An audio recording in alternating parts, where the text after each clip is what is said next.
record. And we are recording. Awesome. Cool. So, yeah, thought I would just give you a general overview of what we called our Arbitrum rollout. Who are you and who am I? Good question. Let's start there. Why don't you start? Who are you? I'm Michael from Keyword Crypto, and I needed help with Arbitrum Layer 2 solution for Ethereum. Excellent. Because fees are outrageous. Fees are outrageous. So I asked my good friend Daniel, who's working on Arbitrum, as it happens to be. What are the odds? What are the odds? And yes, I'm Daniel. I'm working at Off-Chain Labs, and we are working on Arbitrum, which is a layer 2 solution which aims to help out with this problem with fees. From last I checked, which is very recent, like prices dropped a little bit. When I say dropped, I mean like within the hour, but fees like kept going up. And yeah, fees are getting crazy. There's all the usual debates are going on, or should we drastically increase the block size suddenly? And people are panicking. So yeah, it's time. It's time for layer 2 to step in. To give people an example of what happened, I was doing a test for somebody to test out farming on one of the various farming platforms, and I had never done it before, and I was doing a walkthrough, and I had to create their token with ETH, like whatever that combination token, like X-ETH or whatever it is, like the liquidity token. So I created it, and I had to do two different things, and all of a sudden it was $200 later of fees, and I was like, holy crap, I just spent $200 in like 3 minutes doing nothing, just kind of like merging these two tokens together to create this liquidity thing so I could farm. Yeah. And then to actually submit those tokens into the farming pool after I'd already spent $200, it said, okay, this is going to cost you $285 in fees. And I was like, what the God? So I spent $485 just on trying to put something into the farming pool. Yeah. That's crazy. And that's like that's right. my rent for yeah, exactly. So month. just to break even, you have to make that much back. And then presumably you're going to want to transfer things out. Yeah, no, that's out of control. I mean, the other tricky thing, and I was talking about this with someone on Twitter earlier, was, there's this issue of like accounts that just don't have that much ETH in it or don't have that many tokens in it, which are effectively just unspendable now, right? Like you're not going to transfer, if the fees are at $20, anything under than 20 is effectively locked. So, yeah, that's its own little problem. But I think it's it's nothing surprising. It's nothing that we didn't think could happen or would happen. But I think it's like increasing some of the urgency. Well, it cracks me up that in 2017 and 2018, everybody who wasn't a BTC bulltard was just like ridiculing BTC left and right because the fees were so high, and they were like, you got $20 worth of BTC on there, you're screwed. You can't do anything with it because you can't send it off because the fees are $50 a transaction. You don't even have enough to cover the fees. Right. And then now we're kind of feeling the same way. It happened. Oh yeah, for sure. 3 months ago, I was testing out Zengo. We had Ariel on the show, and I had, somebody had sent me like $40 or something, and fees were like $55, and I was like, okay, I can't even take this off of Zengo because it's an ERC20 token. And then on top of that, I didn't have enough ETH in there. I didn't have any ETH in there. So somebody sent me an ERC20 token to this app, and I couldn't do anything with it because I didn't have any ETH on the app.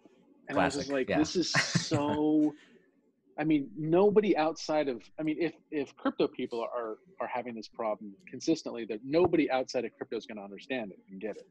Yeah, no, that's spending like hours and days on it. Yeah. Classic Ethereum,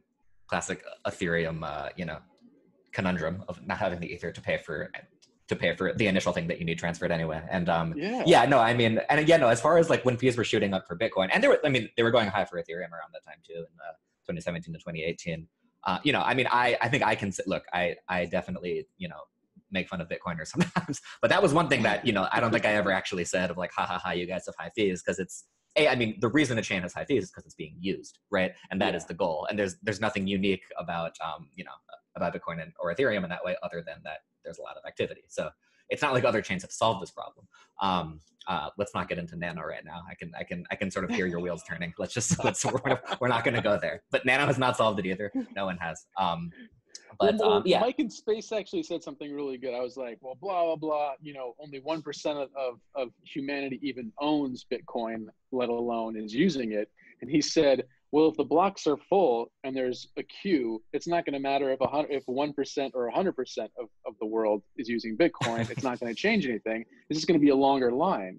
And I'm like, yeah, but that longer line is going to take months and months and possibly years to have the person at the end of the line actually have and then it's going to cost them $50 to $100 for a transaction. So like, how is that even remotely helpful at this point? Right. Well, that's the thing. If ultimately the goal is like to be helpful to people other than people who are like insiders and are already wealthy, then this isn't good. If the goal is just like, we want people to use it and we like high fees because that means more security, then like, there's a narrative where we can just be really happy that, hey, look, there's high fees, but some people are willing to pay for it. But yeah, I mean, if you're interested in this stuff because like you want it to be useful to to human beings, other than a select few, then, or even to just like someone who's not like a psychotic day trader and not a wealthy banker, then like we want the situation to change. Layer 2 does not necessarily completely solve this problem, by the way. It's not like a one size fits all thing, but it certainly helps, and it will. As we can get into the details of different constructions, but if nothing else, it increases the capacity of what Ethereum will take before it hits this bottleneck again. But it's not but you're saying layer 2 will hit a bottleneck as well. Eventually? It's not limitless. It's not limitless. Certainly not with something like rollup, which is what we'll be looking at in a second. No, I mean, so rollup still leverages layer 1. It just leverages it in a much more gas efficient way than using layer 1 the normal way. So that means it'll there'll be a lot more space. We can fill it. We can sort of use things much more gas efficiently. But there is a world where that just attracts more and more activity and more people, and then like layer 2 itself, or roll up version of layer 2 itself gets filled up. I mean, this stuff is complicated. This stuff is hard. And if you really want to preserve trustlessness and censorship resistance, there is not there's always going to be some ceiling to that, I would say. I shouldn't say there's always going to be some ceiling, but there's going to be a series of complex trade-offs you're going to run into. But at the very least right now, the idea that like the default is just using layer 1 for everything is crazy. And I honestly think that's going to just increasingly look crazy as time goes on. We're going to look back and sort of laugh at this era.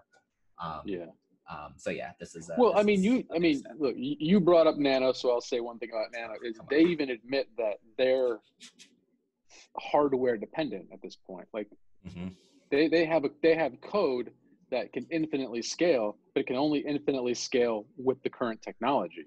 So they're limited so they're always going to be limited. So even they're limited by technology. So it's like, there's only so much we can physically do with the current technology we have. So it's not like there's some magic cure, a month away that's going to fix all this. Yeah, and that is the important thing to understand about scaling is it's really not ultimately about the goal in the end at the bottom level isn't about cheaper transactions for users. It's not about faster transactions for users. It's actually about the cost to run a node. And yes, so that comes down to, for a given task, for example, validating transactions or processing transactions or whatever, what are the sort of bandwidth and hardware requirements and things like that. Now, why do you say that? Because if the cost of running a node is cheaper, then the fees will be cheaper? Yes, ultimately, right? Like that, those, in theory, those are all kind of second order effects of this fundamental thing, which, it's not even a question of, there's the more fundamental question of what's the ultimate thing that we care about, right? And I think I would make the argument, Bitcoin, I guess BSV people would disagree with this. I'm not exactly sure where Nano falls into this, but I do agree, I take the line when, I agree with the hardcore Bitcoiners on this, that ultimately, the distinguishing feature of cryptocurrency is the ability to validate oneself. I like Paul Stortz has a good rant about this where he's sort of, his bottom line is, money is knowing you've been paid, and the ability to know that you've been paid is the distinguishing feature. So that means running a node, that means validating, and you know, there's a debate to like what the various trade-offs we want to have on how cheap and easy that needs to be. But like in the extreme case where you know, validating is only possible to a select few, it's sort of like, okay, then what exactly is it that we've achieved? So yes, but also, you know, having said that, I'm sort of rambling a bit now, but the idea is, you know, ultimately these requirements, these bandwidth requirements and hardware requirements, that's going to sort of manifest itself in terms of higher fees, right? So yes, like there will be benefits to users, but to really understand what's going on here and to understand like the scaling problem, it's how do we do the things we want to do without requiring supercomputers just to run a node. So here's my fear about what you just said, and then we can keep going. But like, if your ultimate goal is to get people who run nodes to have that be cheaper, that doesn't, I mean, that's dangerously close in my mind to trickle down theory. Like if we help the rich people who are running nodes, they'll make things cheaper for the poor people. But if there's only a few people running nodes, they're like, fuck the poor people. What are they going to do? Not drink water today? Not eat food? Like, no, they're dependent on us. So until there's more competition, they can literally do whatever they want. And then, you know, average people are the ones kind of getting shit on. Sure, but the idea... that's my only fear. I mean, I think like that dystopian picture you painted is a legitimate fear, but ultimately the goal is to avoid that by making nodes, you know, relatively easy. I don't want to say as easy as possible, because again, there's trade-offs here, but the idea is it shouldn't only be, you know, a select few of wealthy people who can run nodes. It should include wealthy people. It should include exchange operators. It should include, you know, like really high-level power users, but also just like random hobbyists, you know, and also just, I mean, whoever, right? People who are running applications, people who want to get this extra level of security, whoever, average users, right? Yeah. Again, okay. I don't take the hard line of like literally, you know, where like the average person's going to have like a Bitcoin and Ethereum node in their, you know, as like a modem router in their living room. I don't think that's going to happen, and I don't think that's necessarily desirable as the goal. But the point is, like, you want to make it as easy as possible so that the people who want to audit can. Like, the dynamic of it being easy doesn't necessarily mean everybody has to do it. It just means that it's available for those who want to. But yeah, in this regard, like, actually, never mind. I was gonna bring it back to Nano, and I'd rather just not bring it back to Nano. So let's just not talk about it. I still want to like put a pin in that thing where you said earlier, where like Nano doesn't fix this. Nano's pure is just peer-to-peer currency. Like they don't even they flat out say like IOTA's trying the smart contract stuff, and they're still using a centralized like arbiter to do everything. Absolutely. What's the word they use? The coordinator. Yeah. The coordinator. Yeah. Yes. And so absolutely. like, yes, that's why Nano was like, we're not even going to touch that. We're not going to try that. Oh, for sure. Look, on record, quote me on this. Nano's better than IOTA in every way. Okay. All the Nano fans, you can quote me. You can retweet that all you want. Absolutely. All I'm saying is everything we just said and all of the limitations and all of the challenges that apply to Bitcoin and Ethereum apply equally to Nano, in my opinion. Let's bucket it at that, because I think last time we spoke, I even said I'm willing to do a whole episode about, you know, opening up the Nano debate. We can do that, but let's not make it this one. We'll do it another time. Not this one. I need to do more research first if we're going to do that. Yeah. Mario said he would come on and do it, but he's like, he wants money, and I was like, oh man, I'm not going to pay you. And then the Nano Foundation was like, we just don't really want to get into paying people to debate us. He's being kind of trolly when he says he wants money, right? Like he's just having fun. I don't know. He said, look, this is how much I'll charge. I'll spend 3 hours of like dedicated research, and then I'll set aside an hour to debate Colin or whoever. Oh, that would be amazing. He would no doubt he would do a better job than I could. But I am willing to do it for free. So let's maybe free is always better. Yeah. If people want to send me Nano tips, which I think I have some, you know what? If you do it, I'll make sure to put your address in the show notes, and then you'll definitely get some tips. Right. I'll accept. Okay, no more Okay. nano talk. I'm putting a moratorium. Arbitrum. Great. So let's talk about yeah. So I'll sort of take you through it, and I'm happy to also, like, as we go, I can answer any questions about like what's going on behind the scenes, what's the security model, how it really works. But I guess, like, first things first, we can just say, so Arbitrum is a layer 2. We could think, different ways of thinking about these layer 2 systems. This is an optimistic rollup system, but you could think of it in the sort of side chain mental model, right? It's a type of side chain, meaning, you have some state, some funds, some assets, tokens, whatever on Ethereum. You sort of deposit them, move them over into the side chain, do stuff over there, and then maybe eventually move it back. So it's currently on testnet, which means, so it's a layer 2 system. It's running on top of a public Ethereum testnet, which is Kovan. So like the layer 1, once we go on mainnet, the layer 1 will be Ethereum, obviously. Right now, the layer 1 is Kovan, which is one of the Ethereum testnets out there.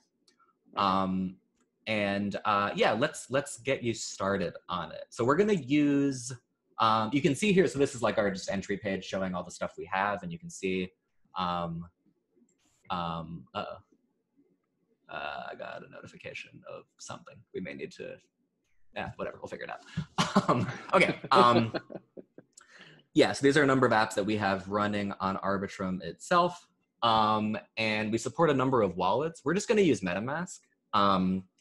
And basically the first thing we need to do to get set up is just connect MetaMask to our actual testnet. So if you go to MetaMask,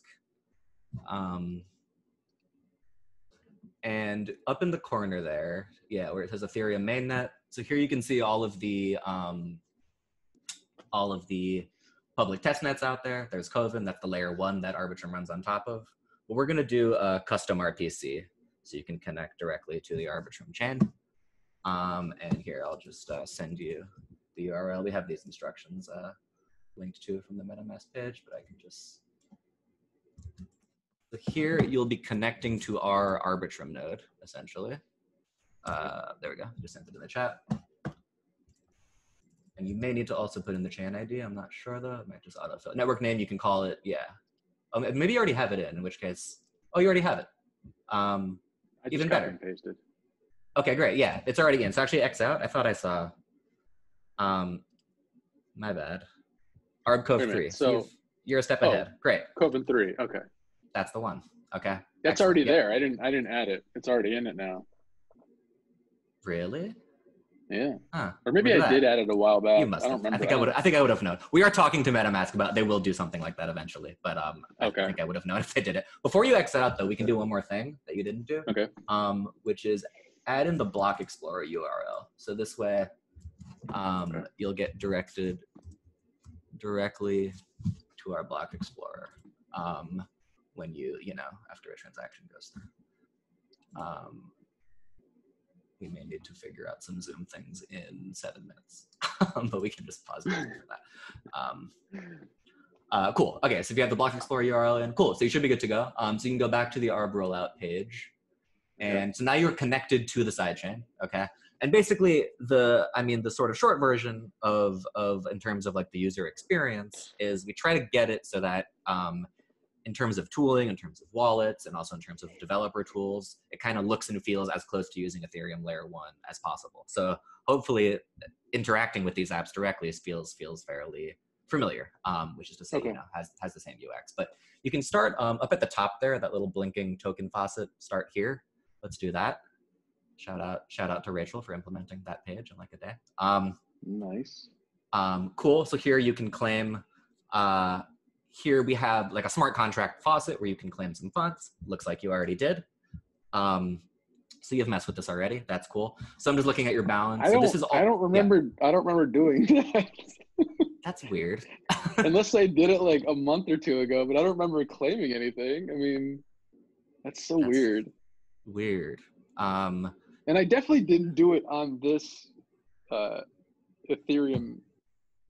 Maybe someone else has your same address or something. Did you like, I don't know. No. Well, in any case, you have all of those things. So you have some Ether. Okay. That's Kovan Ether, and you have these are just a number of testnet tokens.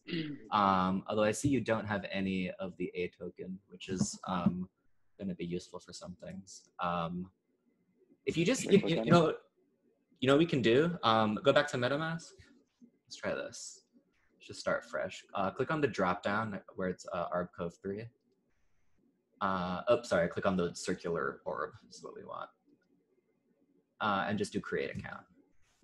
Okay. Just do a fresh account. Yeah. This will be nicer. Now we can see the full. Yeah.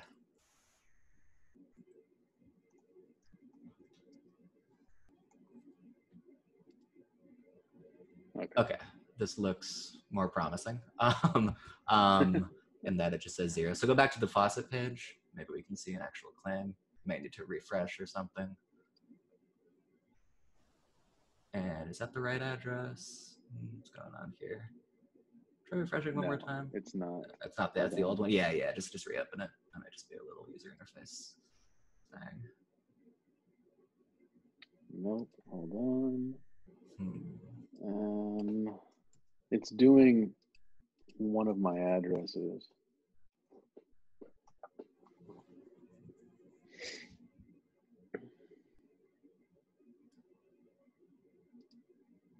You wanna know what?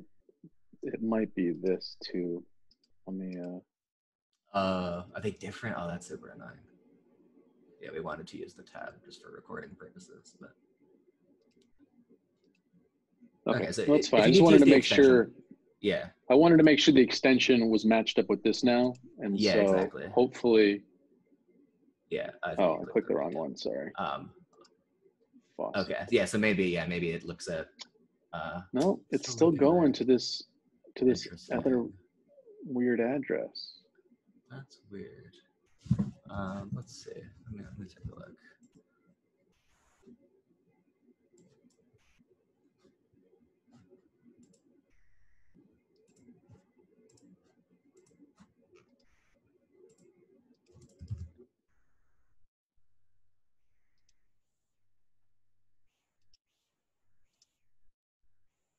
Oh, you know what you might need to do? Try this.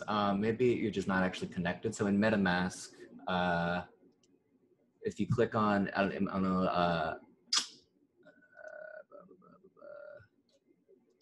you connect. Maybe just in the extension, even though I can't see it, just go to the extension and see if it says connected next to your little. It does not. Wish I could see it. Hold on. Yeah. If it says like not connected, just click. How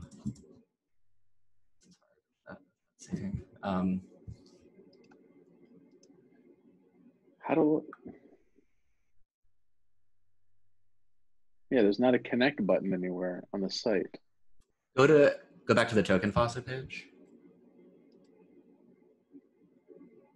And now open MetaMask and see if there's a connect option. Okay. Can you click like not connected or connect? I can't see it, but. It gave me the option to connect and then it just said dismiss. Let's try it one more time. Hold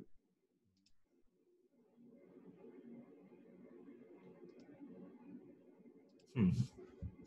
Oh, there we go. Connect. Duh. There we go. Okay.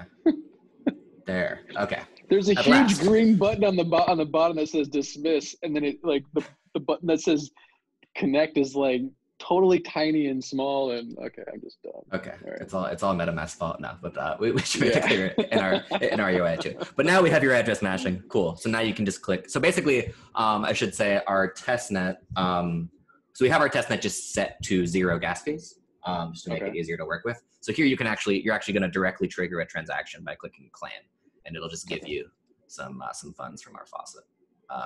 And now you can you should get a little MetaMask pop up, which I can't see. Do your thing there. And this is your first, or at least your first of tonight, Arbitrum transaction. Yeah. Apparently you did some stuff earlier. Well, I think you mentioned it, so I tried to set it up originally, and then I couldn't figure it out. So that's when I reached out to you. Gotcha. Okay, cool. So you've got all those, and let's pause there real quick. Give me 1 second. And we are back recording after some technical difficulties, mostly to do with Zoom. Blaming Zoom, 100% Zoom's fault. 100%. Yeah, so these are just some like testnet tokens and some testnet ether sent directly to your wallet, just stuff so that you can play with our various dApps. So just to make sure, I don't Yep. actually have $500 of USDC in my account. You do not. No. In fact, Damn. and what gets, it's not even clear that that is the like actual testnet USDC. Testnet gets confusing because there's like, there's like the DAI contract that's like the official one that the team did, and then other people just deploy DAI tokens. So it's very, if you thought crypto was Wild West, just wait till you see testnet. Yeah, but USDC, that's actually the MC Dex team. That was like their token that they play with. Obviously, ARB and RB are ours that we made, but yeah, this is all just testnet stuff. But the ETH is actual Coven ETH, just on Arbitrum. Okay, cool. So yeah, we can. You just said a lot of stuff I don't really understand, so I'm just gonna say okay, I can go with it. Easier way to say it is it's just a bunch of tokens, but they're all on the side chain. That's okay. What is. And if you look at MetaMask now, you should see that same 0.01 Ether balance. Let's just double check that before we go on. Yes. Cool. So there it is. Great. And I can send you some more too, if we need it as we play around. So yeah. So if you go back to our rollout, and you can scroll down and let's try something. So really fast, is one of these better than the other? Oh yeah. So actually, I mean, so these are, these wallets are just like the wallets in the ecosystem, some of them. The truth is, for stuff like layer 2, even though MetaMask is the most widely used wallet generally, which is why we want to use it, Portis and Fortmatic are sort of a step ahead, dare I say. Because that whole initial step we did of having to connect to the RPC URL, which you had already done before, to put in this custom network, they sort of have the functionality built in where an app will just switch automatically for you. So you would just go to a page and it would say, you're connected to Arbitrum, and you just click OK, and that's it. You wouldn't have to copy and paste any URLs. Gotcha. Okay.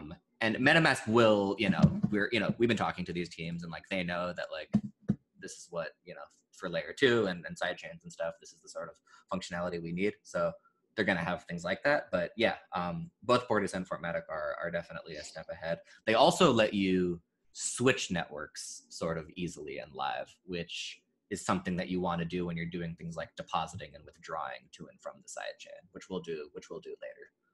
As you'll see. Okay. But yeah, we're just going to use MetaMask, but that's, that's still the one most people use. Okay. Well, good to know. Yep. And also for Fortmatic and Portis, you also have to like make an account. So we couldn't even do it right now anyway. But yeah, definitely worth knowing that. Okay, perfect. Cool. Yeah. So you scroll down a little to the dApps, and we can start with Arbiswap, I guess. That's sort of the beloved Ethereum app. So this is, our kind of layer 2 port of Uniswap. Okay. So here you go. You're already connected to Arbitrum. Again, there's your 0.01 balance. And I don't know if you've used Uniswap, the real one. Yes. This is not officially affiliated with Uniswap, I should say. Okay. But yeah, this is, fully functional. So if you go to select a token. Now, hold on. When you say fully functional, do you mean like it can work on mainnet, or it's fully functional on the testnet? Fully functional on testnet, right? So it does, but this is sort of proof that it can work on mainnet. Really, by fully functional, what I mean is these are the actual Uniswap contracts compiled and deployed to Arbitrum. So it's not mimicking them. We literally took the contracts written in Solidity and deployed them to our sidechain.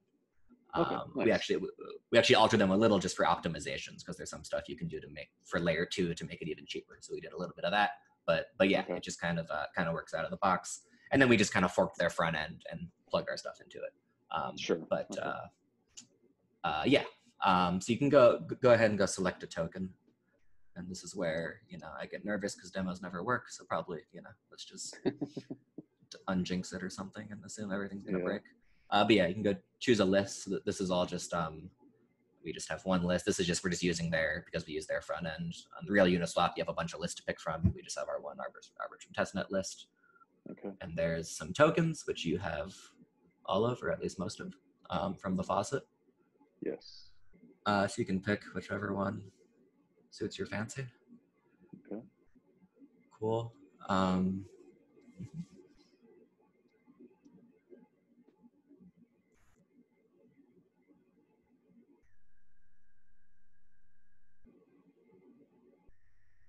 Cool. So you said at first it was insufficient liquidity. That just means, there isn't enough liquidity provided. It would sort of sway the market too much. The UI just limits that. That's all. But yeah, cool. So now you're trading 0.005 Ether for some arb. Why does it say that and then it says swap anyway? Swap, it was as you were, like, if you take away one of the zeros, if you do 0.05. Oh, so it's just searching? Okay. Yeah, it's just sort of giving you a live. There's some parameter there. But yeah, so this is, if you're familiar with Uniswap, this is just decentralized exchange via automated market makers. And now, oh cool, I can see the MetaMask pop up. Great. So okay, sweet. Gas price 0, we will keep at 0 because it's our testnet. Normally gas is not 0, but let's keep it there so you don't have to pay Ether. And yeah, go for it. And this was really nice. Like, you can see all of their Uniswap UI stuff just kind of is happening and it's loading. Yeah. For the developers out there, like, we're waiting for the transaction receipt because we, this wasn't like when I first joined, actually, it wasn't quite this smooth. Like, the layer 2 stuff worked a little differently, but now it's like, it speaks to Arbitrum the exact same way it would speak to an Ethereum node. Yeah, you can click that View on Explorer, and here is our block explorer. So as this transaction comes in, and here you can get a bunch of info on your transaction. There you go. Some of this is, not of interest to the average user, but the main thing is like success true, right? Yeah, but we throw in all this other stuff, event logs and so on. Okay. But yeah, there you go. It worked. So does it say how much gas I used? Does it say how much gas you used? Yeah. So layer we do 2, 0. Yeah. Okay. Because the gas price is 0, right? Now you can see the gas limit. So this is one thing we've gone back and forth on of, like, how do you actually convey the savings? If you look at so we show you the layer 1 gas used, so under 3,000, which is very little, if I do say so. If you hover over that, hover where that little eye, yeah, you can get some more information. So, as far as conveying the savings, like, there's different ways of doing it, but basically there's, like, when you're posting something on a roll-up, they're kind of posted in batches. So there's some overhead cost of that batch. And then, like, the more transactions that are batched at once, the more savings you get, that kind of thing. I will say the idea of gas is, and no offense, Vitalik, is just like the dumbest idea on the face of the planet. Because if I say I'm going to Austin, I don't say I'm going to need 714 gallons of gas to get there. Or if I want to get there faster, I can use 1,200 if I drive faster. Right? Like, nobody thinks in those types of terms. Oh, I see.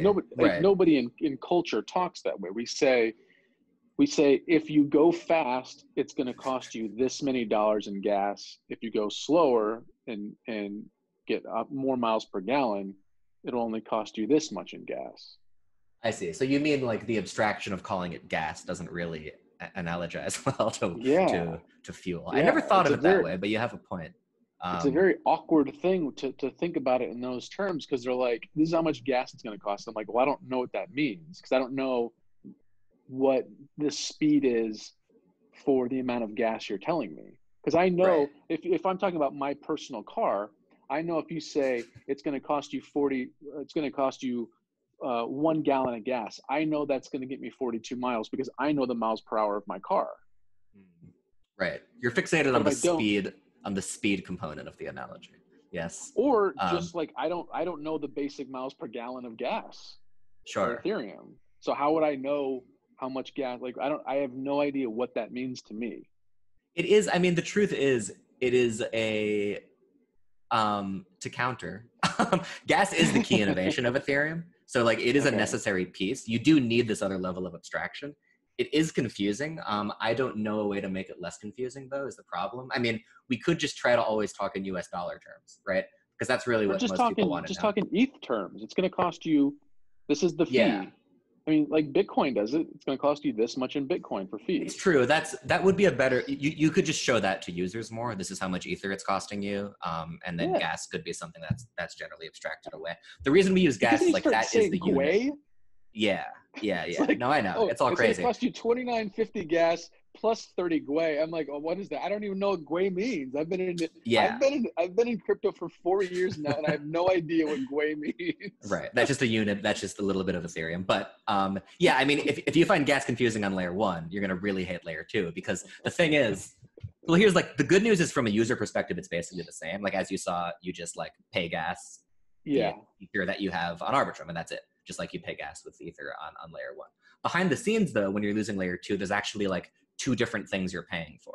You're paying to have a transaction posted on layer 1, because that's how rollup works. You have to post data on layer 1, but then you're also paying for execution on layer 2. So like the actual pricing actually does get more complex. So it definitely won't get this. If it's hard to sort of understand and follow the costs, I can certainly say that won't get less confusing with layer 2, but it will be cheaper. That's the good news, like a lot cheaper. Well, I mean, yeah, the same thing happened when I was testing out Binance Smart Chain. Oh, they wow. they have a system that's kind of similar, like layer 2, and it was like, oh, here you have this fee, and I kept on like clicking for all these different fees. They were super low, but it was like twice as many clicks as I would normally have to do just for a normal trade on Uniswap. They have a layer 2 system, Binance Chain? I don't know if it's layer 2, but they're doing something where I had to like transition to this and then transition that and it was like all these different things. I was like, okay, what's going on? I don't think I've ever spoken to anyone who's used Binance Chain. This is fascinating. Well, I did it as a test. I bought some BNB and I sent it to, I forget where I sent it to, like Pancake Swap or one of these ones. And then, so to create the liquidity token, because I wanted to try farming on Ethereum versus farming on Binance Smart Chain, on 2 different farming platforms. And it was the same thing on creating the liquidity pool. It was just as many clicks. It was more clicks on Binance Smart Chain. So I felt like I was doing some kind of like second layer thing or something like that. Cause it was a similar thing where it has like, I don't even want to get too far into it, but like, it was kind of confusing. But I was like, whatever, it says 13 cents. I'm just going to click it, whatever. Right. Yeah. I mean, it's definitely, as we like got to actually like developing and like messing with apps, like we realized more and more that just adding any additional level of complexity that layer 2 adds is going to like really freak people out, because like crypto UX is already, what it is.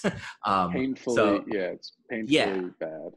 So our goal is like at first, if we can my only suggestion is, if there's a way to do it all in one click and say, this is the layer 1 fee, this is the layer 2 fee, and put it in US dollar terms, or put it whatever currency somebody wants. So maybe somebody just wants it in ETH fees. That's totally fine. Right. And then add everything up in the bottom and say, this is what it's going to cost. So it's always just one click, so people can be aware of where the fees are going and what, if they want. You could even have like simple mode where it just says, give me the total. I don't care. And then you can click down if you want to see all the individual fees, or if people just want to know the total. I just feel like there's a lot of this is UX designed for you and not for me. But I'm the final customer. You are the final customer. It is, but I'd say you are right though, because at this point we also do want to, like, one of the things we want to show is how much is saved, which the user doesn't care about and shouldn't care about. So that probably will change. But now, since like, this is a demo, right? So this is for like other projects and developers to see. We want to like demonstrate what the relative saving is. So that was part of the decision. But I hear you, and like the truth is, like what you just described right now is what you would get directly in MetaMask. Like you will still be able to see like, here's how much fees I'm paying in Ether in MetaMask. Yeah. That is showing you that number. What that number, even that's a little convoluted sometimes. Mm-hmm. No, for sure. Yeah. Cause like you said, gas is not Ether, and it's this other unit that you need. So, and I don't even know where the gas comes from. Like what? I mean, we can get into that if you want, but maybe let's circle back to that, to use a very Zoom phrase. We will come back to that. Let's talk more about like what gas actually is and what it means. But let's keep playing around first. So anyway, and you can bug around the Explorer a bit more if you want, but you can see it's an Explorer. And yeah, cool. So it's Uniswap. You can trade, and by the way, it's fully you can do all the Uniswap stuff. So you can add liquidity, pooling. It's it really is all of the smart contracts. I can show you some of the other maybe some of the other dApps, or if you want to. So that didn't show up right there. Did this this is still not showing your right address, is it? Right? Oh no, it is. No, it's showing it. It just didn't show the update. Yeah, so that's true. What did we swap? What was the 0.005 ETH. Ether for, yeah, it should. Hit refresh.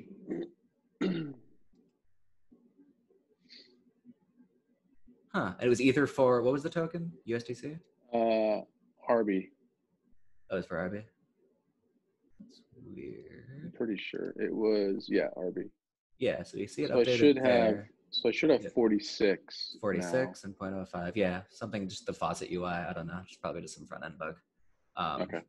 Yeah, but you should see it updated, everywhere. Like in MetaMask, you should see the right amount of Ether, for example. Let me see. No. Yes, it's not showing up there. That's something weird. is lingering. But it is showing up. No, it's not showing up there. Oh, let me refresh it. Yeah, it's not showing up there either. It might just be rounding units. That's one possibility. Yeah. You did Arby, right? Here, I can just send you the address. Okay. If you want to add it directly to MetaMask. How do I chat?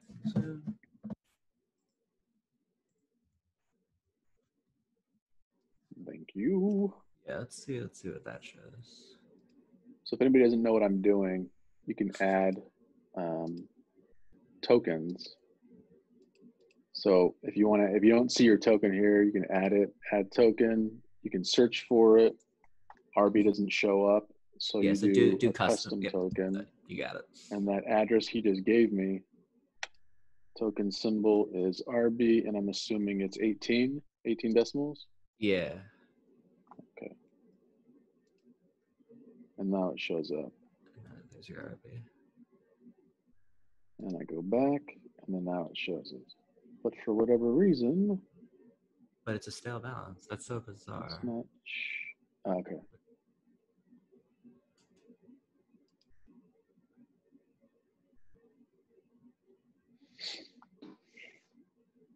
I don't know what this is. This is not our Explorer. This is some, MetaMask is linking you somewhere else. But okay. That's so weird that the Ether balance is not updating. And the Arby balance isn't either. Yeah. So something odd is going on there. I'm gonna try something. I'm just curious now. Send me your MetaMask address. I'm gonna just send you some Ether. Okay. Some testnet Ether. Don't get excited. I'll send you some testnet nano. How's that in exchange? Okay, deal. For all your time.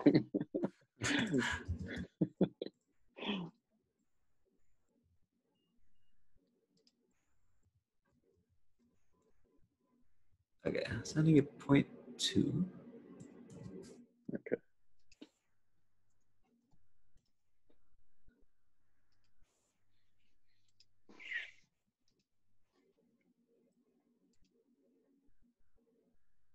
Still pending, so I'm very curious as to what happens here.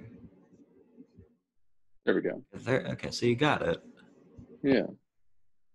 And then the USDC is showing a zero balance also. So do I have to add a certain USDC, like a testnet USDC? Where'd you get that USDC address?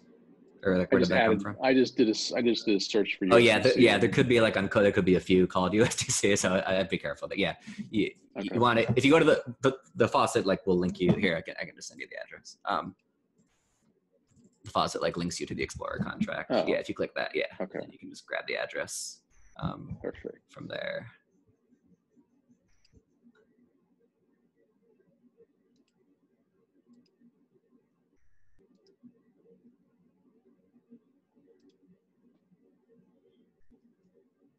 You shouldn't even have to type it in. It's saying invalid address, and give a space in front or something. Okay, so am I copying this or this? Yeah, at Okay. the top. Sorry. Yeah, I didn't see That's it. all right. That is all right. Yeah, that's like address contract bytecode. So that's going to be very Okay. long. Copy Something. the actual contract. Yeah, so there we go. Okay. That looks okay. So that's saying 500. Okay. Perfect. Yeah, that's what it Is that what it was? Yeah. I'm gonna just delete this really fast. Yeah. Okay. Yeah. So that's the faucet 500. Yeah, but go back to Arbiswap. Yeah. So this didn't get updated for some reason, and this didn't get Yeah. updated for some reason. I'm hoping it's just because it's just such a small amount that it's like MetaMask is just kind of rounding for you. Let's go back to Arbiswap. If it wouldn't Arbiswap go up from 1 to 46? How much did you get in the? I mean, I'm sorry. The actual go back to like the Uniswap application, which we called Arbiswap. How much did you actually? 46. Oh yeah. So I mean, I that's don't a understand. decent amount.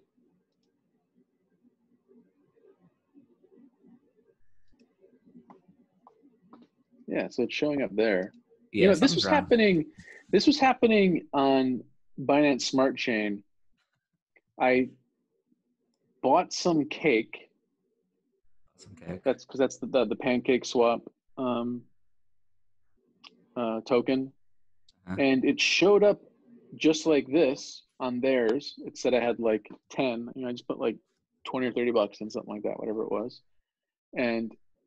But then in MetaMask, it wouldn't show up at all. And I was like, what's going on? Oh, maybe it's asking me to connect. Oh, no, it's connected now. Okay. Not connected. I did see not connected there. So this is another annoying UX thing, really with Ethereum, generally, that we inherit. Yeah. There we go. So now we see one. Yeah, the wallet wasn't connected. Super annoying. And the problem is different UIs handle this differently. See, like even I didn't even think of that. So now if you scroll down to click where it says RB and go to USDC, now everything should make sense in terms of the numbers. 500, right? Yeah. Yeah. So if your wallet's not, some user interfaces make it really obvious and throw a thing in your face and say connect, which is probably the better way to do it. So probably, How did it go through? What did it go through on a different network? What's that? Well, you're connected. I mean, you're connected to Arbitrum, right? So it should, it should update everywhere. The only reason it didn't is because your wallet wasn't connected. Sorry, like when you say how did it go through, what do you mean? Well, so at a like before I hit connect, it showed me on this page that I had 46. So was it just like going through the motion, even though we weren't connected, just to say like this is how it's going to look? And the reason why I didn't update everywhere else because I wasn't connected, or was it connected to a different network? Oh, I see what you're saying. Yeah. Well, I think on this page, right, like the balance, we actually did see the balance update. Yeah. So probably what it does, the UI takes the UI like gets the response directly and updates the interface, right? But then the balance comes back from the provider. Yeah, that's just a little like front end nice UX flow. Is it can I'd have to look just to show us what it would be like, but because we weren't connected, it didn't update everywhere. Yeah, if you're not like if you're not connected, you shouldn't expect anything to like that is like a weird coincidence that anything even happened. Yeah, you really want to make sure your wallet's connected. Because I swore I was connected. I know. Let's watch this one go. So we see it pending. Yeah. I'm curious now if everything. So that looks good. Okay. Although this one did update. Yeah, that's all good. Yeah. So that one updated, and then you were connected. So you're right. This one updated, and let's say the faucet's still the one that's been a little troublesome, right? There we go. Now it looks good. Okay, so now it's just So yet some pages weren't connected. So that is annoying. Another thing that I will say, MetaMask is also behind on. Actually, other wallets you sort of don't have. It's much more obvious. This issue.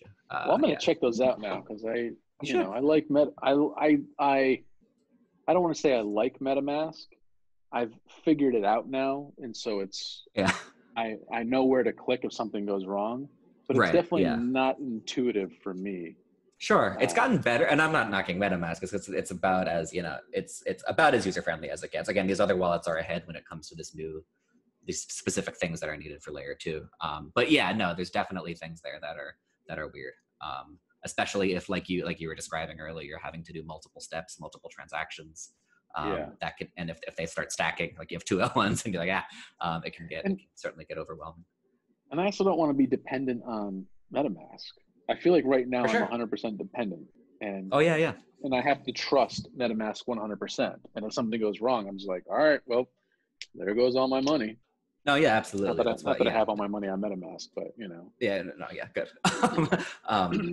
But yeah, no, that's why, like, yeah, supporting, you know, having support for many wallets is important to us just for that reason. We don't want one to like dominate the ecosystem.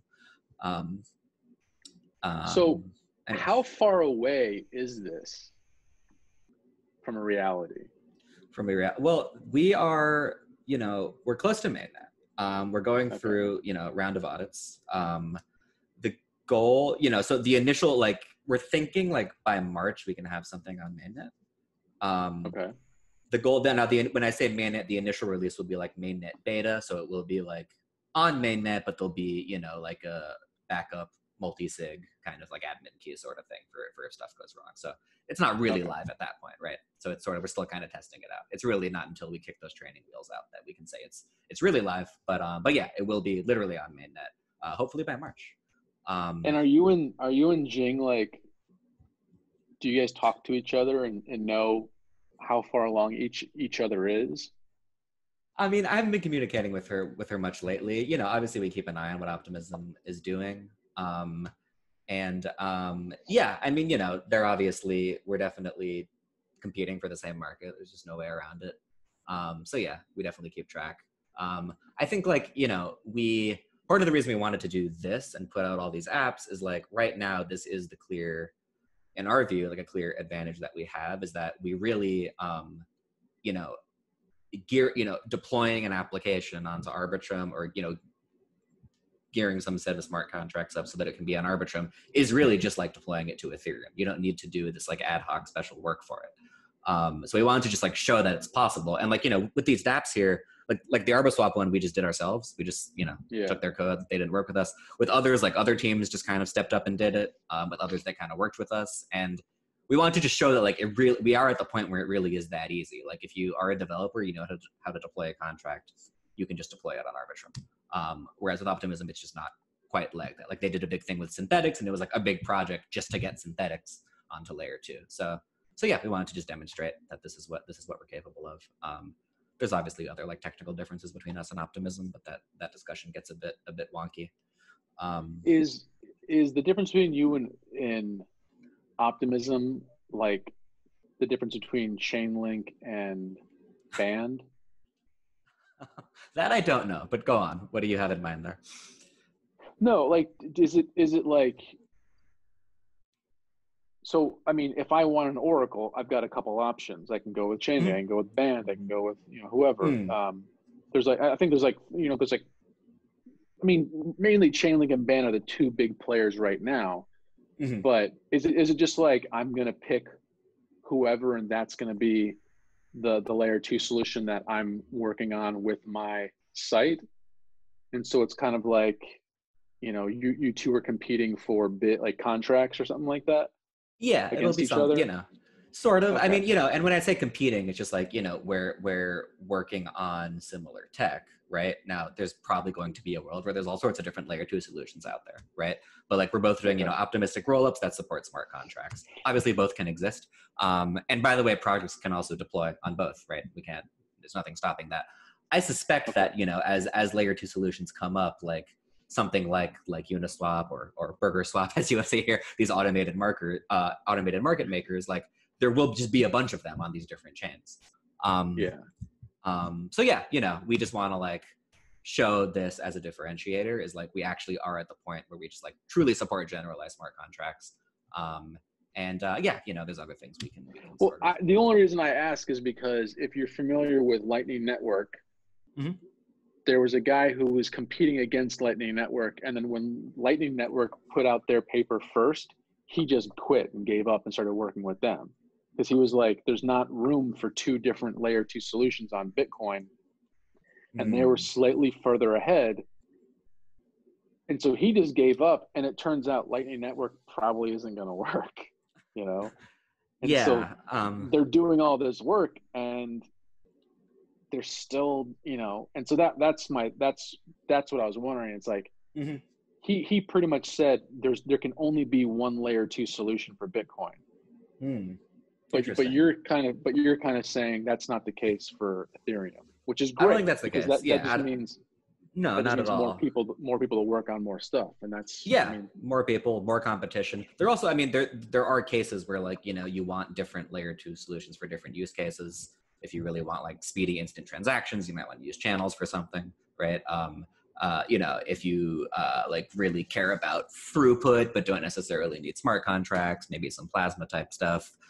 If you're doing payments only, there's, you know, like there's different tools for different use cases. Now again, with like Arbitrum and Optimism, like, yeah, it's pretty close. That's why I say we're competing. But no, I mean, I certainly don't think there's going to be like just a single layer 2. It is a little different with Lightning just because like the sort of just the nature of like a payment channel network is, for it to work and make sense, you kind of need this network effect, meaning like, you know, I need to be able to route my payments around. So if it gets kind of fractured, that sort of hurts it. Whereas with something like sidechains, there's an argument to be made that like ultimately what you want is to have like multiple chains running in parallel, because that's what gives you scalability. In a weird way, the goal is to fracture things, hopefully not in a way that feels annoying and inconvenient for users, but in the sense that like, hey, instead of everything just like living on one chain and everything dries up the fees of everything else, you have like some applications clustered on this chain and those interoperate with each other. And then some applications clustered on this other side chain and those interoperate with each other. If Burger Swap wanted to run on Arbitrum and it wanted to run on optimistic rollups, or on Optimism, how would that work? Would they have to have double liquidity on both? Yes. So that is the thing, right? The contracts and the liquidity sort of become siloed. Like if so, they're, you know, they would sort of deploy these two instances, and now there's just different liquidity pools. So now, it wouldn't make sense for them to pick both. It would make sense just to do one, but it's kind of like whoever they have a better relationship, or whatever layer 2 solution best solves the problem that they're trying to solve. Maybe, or, you know, there might be reason for projects to do both, because it's like, hey, there's stuff going on in this, you know, obviously with Ethereum stuff, one of the big like interesting features of Ethereum is these things can compose, right? Meaning applications. What does that mean? Composing, meaning applications can call each other, right? Like I can sort of in a single transaction, you know, I can like, for example, this Faker DAO, which is not officially affiliated with any application out there, right? Like I might be able to like take out a loan and then immediately use that loan in a decentralized exchange, right?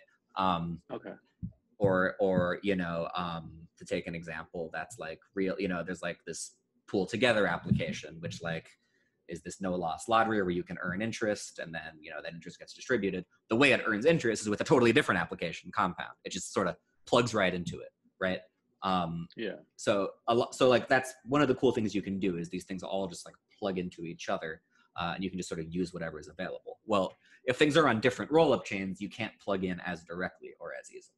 So that is a decision that you want to make. But from the perspective of this application, maybe Uniswap's like, okay, you know, there's a cool thing going on Arbitrum, and like they could use an automated market maker. So let's get a Uniswap there. Well, where we still want the one Uniswap on layer 1 as well, you know. It's hard to say. It's hard to predict exactly how this will play out. But yeah, I mean, we'll see. So in MetaMask, let's say I want to use L1, L2 bridge. This is a fun one. Let's try it. So this is an interesting. So this is actually how you interact from layer 1 to layer 2. Great. So this one gives you the pop-up, which is good. Yeah. Making sure we're connected. We did this. So what am I actually? So if I have, let's say I have like 20 Chainlink on layer 1. To interact with Arbiswap, I would need to first move it to layer 2. Correct. And then I can interact with Arbiswap through MetaMask? Correct, right? So there is this initial step of depositing. We can sort of do that. Let's show you what that looks like. Like, let's pretend you were, so if we didn't have this token faucet, right? Okay. So first you will have to deposit funds onto Arbitrum. And the way you do that is you're going to connect to layer 1 first, which in this case is COVID. So go ahead and connect MetaMask to COVID. Right, when we're on mainnet, it'll be mainnet. Okay, so you have 0 Ether on Coven. I'm gonna send you some because I am a Coven whale. Yeah, you are. I think I still have your same address. Let me check. I'll copy it just in case. This is, okay, yeah, got it. Yeah, same address. Yeah, and go back to that bridge page. Here, I'm gonna send you a whole Ether. Woo!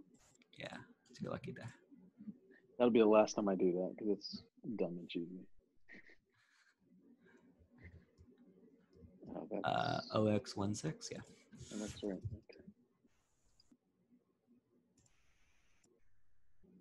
Yeah. So this is our, and yeah, I'll talk more about the other option. This is sort of our temporary, well, I wouldn't say temporary, but currently, like, this is the default way to deposit and withdraw, to sort of interact between layer 1 and layer 2 is through this bridge. Okay, Ether is on its way. There it is. Yep. And you can deposit. Go ahead. So here, actually, you should do a little bit less. Here, you do have to pay fees because you're on COVID now. So maybe deposit a little bit less than 1. This is another classic Ethereum annoyance. Yeah, so you can let's just reject this. Yeah, terrible. Just do like 0.9. Yeah. That drives me crazy. Classic. So there's your little deposit, and you should see, you can see the balance grayed out there, but you should see that update. There you go. So yeah, that is the initial step you'd have to do, and now that's on Arbitrum, and you could do all the Arbitrum stuff with it. And it works the same with tokens. So it says ETH on layer 2.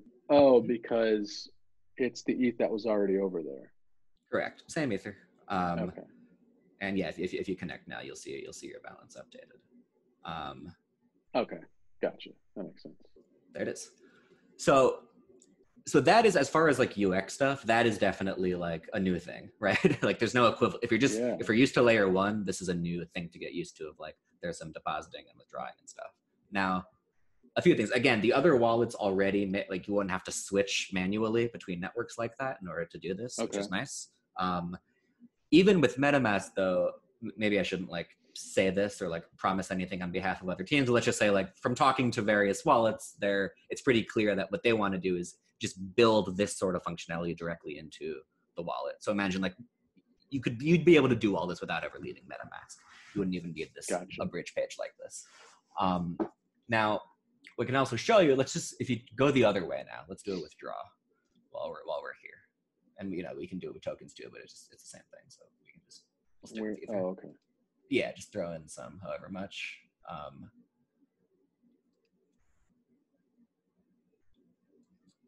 And now we're on Arbitrum, so gas is 0. You say? Oh, gotcha. Yeah. Okay. Yeah. Nice. As we get used to getting used to the thought model here. Yeah. Right. So this is a withdrawal, but that gets processed in the sort of layer 2 virtual machine. And okay, good. So you can see it didn't appear yet. You see that pending balance grayed out, kind of ugly, 0.8. Okay, so this is another kind of fundamental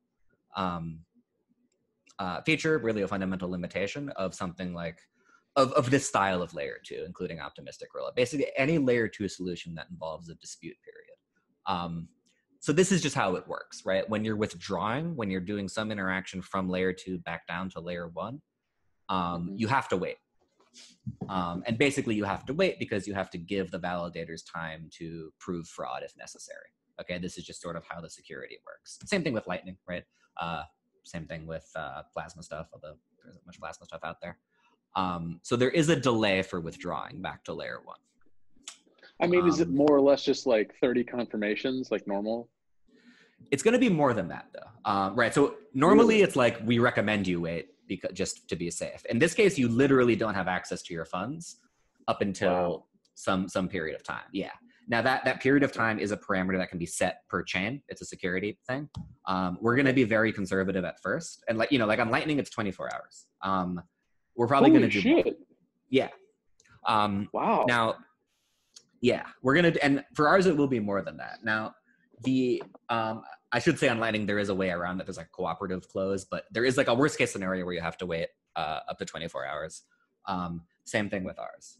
Yeah, so this is just basically how it works. It's like instead of layer 1 validating everything, layer 2 validates, and then if you need to, you prove fraud on layer 1. Well, that means you need to give some time for people to prove fraud, and now you are living in that time. So obviously that's not ideal that users would have to wait this long all the time. So the good news is there's various there are ways around this, and basically there's a few different techniques so that you don't have to wait through this period. And what they all kind of come down to is versions of what are called atomic swaps. I don't know how familiar you are with some of these terms, but basically you can imagine instead of you just withdrawing that 0.8 directly from layer 2 down to layer 1, there can be some liquidity provider who says, pay me directly, pay me the 0.8, and I'll just pay you 0.8 on layer 1 so that you don't have to wait. And I'll do it for some. So a banker, more or less. Yeah, essentially, right? It's sort of like an investment banker type. But of course, we can do that trustlessly.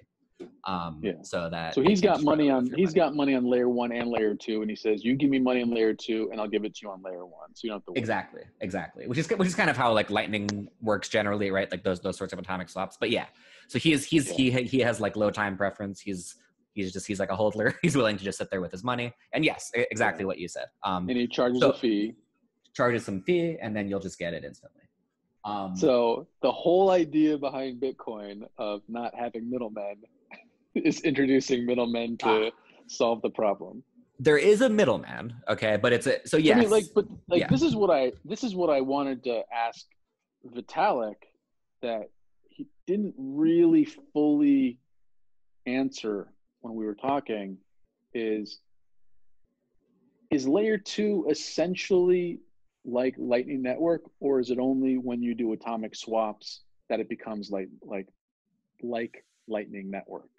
Ooh, well, it's a loaded question. It depends what you have in mind. I mean, first of all, I would say like just to go back to that middleman, like in this case, in order to do fast withdrawals, let's just say any sort of speedy withdrawal, yes, there's some middleman will be involved, but it's not. You're not trusting the middleman with your funds. It's still non-custodial, right? Is the first thing. I'm not saying. I was saying if you choose, like it seems like. So let me clarify, or let me ask you to clarify. There is no middleman unless I choose to have it faster, and then I have the option of using a middleman. And you have the option of using a middleman that you still don't have to trust. That's the other thing I would say. Trust in the sense that the worst thing they can do is you don't get a fast withdrawal, and then you still have to wait anyway. They can't steal your money, which is an important distinction. I think. Would they still get the fee if they didn't? No. So it's not. So is it like? So it's like Domino's Pizza, 30 minutes or it's free or something like that. Yeah, exactly. Well, that's the atomic part. Atomic just means all or nothing, right? So there's two things going on. You're paying them, and they're paying you. Oh, okay. Either both happen or neither happens, right? Gotcha. And by the way the fee works, the fee is just a difference between what you send and receive, right? So a fee would just be, it just means I'll send you 0.8 and you send me back 0.79, right? So that's all. Yeah. So so fees, you don't have to like program in additional stuff for fees, which is nice. So that is, but yeah, so in order to your point though, in order to have non-slow withdrawals on roll up or anything that takes fraud proofs, you do need these other parties to provide liquidity. Now, what we're seeing is a lot of people are actually interested in doing that. So I do expect that this will just be the standard way when you withdraw. Oh, I'll do it. Yeah, I mean, it's also like it could be a way to make money. Actually, it's a. But even aside from that, like the people running applications, they like want their users to have nice experiences, so they're like, yeah, we'll provide liquidity. But that is something to definitely understand and appreciate. But also, what I wanted to show you is there is a sort of demo example of what I just described already live. So you can look at that next, of these fast withdrawals. And soon we'll have, you can see the Connect coming soon. I'm actually working with them. Soon we'll just have that, what I just described, integrated directly into the bridge page, fast withdrawals. Oh, really? Connect. Yeah. Nice. Which is super dope. But now if you scroll up to Hop, that pink one, they've actually built something pretty sweet. And this was one of the coolest moments we've had, because they built this without even telling us. And they like just demoed it on a call. They're like, by the way, check this out. And it kind of blew our minds. So it's still a demo thing. So it's only with this one asset, which is DAI, which I can just send you some of that. That might be the easiest way. Yes, connect. Which we've learned our lesson. Which Arbitrum test account? Same one you were using is fine. Okay. Yeah. Cool. Yeah, I'll just send you some DAI. And this is quite clever what they did. In fact, I don't even know if I'll really be able to fully explain how it works on one call, but I'll try in a second. But first, let me just show it to you. Okay. So you're saying it only works right now with DAI? DAI is the only asset you can do this with. Yeah, just because again they just released this. It's still in demo mode. Okay. But you'll be able to do this with with any token and with Ether. But this is actually relevant to some of your other questions. I want to come back to your question about like, is ETH layer 2 just Lightning Network? Because that's actually that is interesting. Okay. I mean, that's what, because a lot of the stuff he was saying and it was a difficult conversation to have because he was in China and we were having a delay and he was having to mute himself every time he wasn't talking and then unmute him. So it's like, it was a struggle to have to like really kind of dig into stuff. And then also the way he talks, he's just kind of mesmerizing. He's got this whole kind of like Charles Xavier mind control shit going on when he talks that I kind of get a little sidetracked and I really wanted to kind of like, but also he's like this sweet little kid and I don't want to like go after him and start, like accusing him of shit because I don't get the impression that he's doing anything intentionally harmful. Oh, I mean, he can take it. He takes a lot of heat, so I wouldn't worry about that. But no, I know he's he's a fascinating guy. Go back to let's come back to that. I want to show you this though. Go back to Hop to see if your balance appears. So go to select network. Now we can just we don't need to do MetaMask anymore. Just right there in the UI in the middle of the page. Oh, okay. Oh, nice. Check it out. So let's start with Arbitrum. Yeah, you see where this is going. Optimism and Arbitrum. Ooh. Hoping I sent you the right one. Maybe I confused myself. Again, there's like several DAIs. Oh no, this is it. Sorry, wrong one. Okay, one more time. I sent the wrong DAI. This is the thing with testnets. Okay, hold on one second. But yeah, so this is literally an app that just lets you bridge across chains, including layer 1s or layer 2s, right? We can just think of them all as chains. And I'll explain a little how it works in a second. But yeah, this is a version of what they're doing. They have a pool. Yeah, they actually have liquidity. It's essentially badass. Like it's totally badass. It's like it's a Uniswap-esque. There we go. So there's your balance just appeared as 9. Nice. It's a Uniswap like automated market maker, but it works across chains. It's brilliant. That's amazing. It's like one of these things. Like, and do you have to create liquidity? Do you have to create liquidity tokens? Or can basically. But from a user submit. Sorry. Yeah, like no, like there is you sort of have the right idea there. There is this additional token that gets created. There's like a proxy token. So for DAI, there's like this other like liquidity pool DAI that gets minted. But from a user perspective, you don't have to think or worry about that. That's just for the liquidity. Oh, nice. Because right now, like when I'm farming these other tokens, I had to create the liquidity token of like, let's just say, so like I was trying Pancake. I had to buy some Pancake. I had to buy some BNB. I had to send them over to so-and-so place. I had to merge them together to create Pancake BNB. And then I had to put that into the liquidity pool to farm that, and then I'm getting cake as a reward, and I'm like, what the fuck, Good Lord. dude? Yeah. This is so, like, it's so convoluted. I can understand why no one was really doing it, 6 months ago at the height of it, except for a handful of people. And then still to this day, I'm just like, should I pull out that $30 before I get rug pulled? No, I'll just leave it in there. I'll just chalk it up to like business expenses. Yeah, I mean, happens.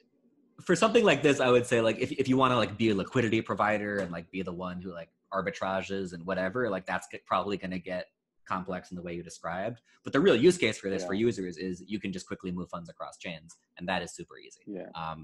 So or you could you could support, if, like, let's say I know that I do some research on the Hop Exchange guys, I could put liquidity in there, and that would be like a bank account. For sure, yeah. And what's super cool about this? Interest. Yep. Yeah. Exactly. And they have a white paper, by the way, that explains their model. And one of the really cool features of it is, because the two sides of this are automated market makers, it actually incentivizes there to be liquidity on both sides. So you just get this nice situation where there's going to be tokens on Arbitrum and on mainnet Ethereum, just sort of organically, right? Because if they're basically, like, as the price differential sways, it just incentivizes arbitrage. So it actually like encourages liquidity to be available, which kind of helps with the problem we were describing before, or the thing that you mentioned, which is like, okay, now I need a middleman. In this case, it's like there's a middleman-ish thing. There's this middleman entity, but it isn't a single party. It's actually just this, like, this kind of cool DeFi construct that ends up giving you what you want. Yeah, it ends up giving you just like a direct path from L to L. And so how? I mean, it's not your project, so you can just say you're not sure. But would it be like higher quote unquote interest rate for your liquidity if you put it on something that has low liquidity? Yeah, I mean, that I have no idea, but and the liquidity pool would get lower just because they want to try to balance it out. Correct. Yeah, basically, like, what you'll see is, I mean, look, like, these things can have, as in the crypto space, all sorts of weird, crazy, unexpected shit can happen, right? But in theory, the idea is what you'll actually start to see is, like, what is the premium? Like, there's some inconvenience to having a coin on Arbitrum because, okay, that means it's going to take some time to withdraw it to layer one, right? Like, maybe I'd rather have it on layer one. Now you'll actually see that premium get priced in, which is super cool. Yeah. Right? We actually get that information, and we can see, look, maybe if there's a premium, maybe you'd prefer to have it on Arbitrum because there's like some, I don't know, there's some like crazy token sale going on there and everyone wants to, so like this will just like give us another nice signal, I think. Let's see it in action first, because let's actually see this thing happen, because it's what you're going to see is, well, hopefully, let's not jinx it, but hopefully you'll see it's just super smooth. Cool. So we're going now from Arbitrum, so from layer 2 to layer 1, and just put in the amount. Oh, and there's the fee. There's your fee. Oh, wait a minute. So I'm sending one and I'm getting 1.01. Or that's the rate. Yeah. Right. Yeah. So in this case, you are. Now, if this were worth real money, that would never happen because arbitragers would take care of that. But this is testnet. So, But yes, exactly. Like this is how automated market makers work. Is that every time you trade, you're shifting the liquidity, and then if it gets too far off, it'll get arbitraged back. In this case, it looks like right. So right now I'm trading. So one DAI there is worth 1.01 over there. Gotcha. Right. So like right now you're being an arbitrager. You just did some good arbitrage. Gotcha. That makes you found an opportunity. Yeah. So the reason I asked is because I was a friend of mine went to Germany to a bar, and he loved it because it was like a stock exchange bar where they had all the beers listed on a ticker, and the beers that were starting to get close to their sell-by date, they would decrease the price on those if people weren't drinking it, and start increasing the price on the more popular beers to convince people to get rid of their dead stock. Right. Okay. Yeah. And people would do it, and it would work because people were like, "Oh, that beer's only like $1.47 right now compared to a Stella, which is like $10.15. Hell yeah, I'm gonna go with $1.47 beer." Exactly. And they never had a problem getting rid of it.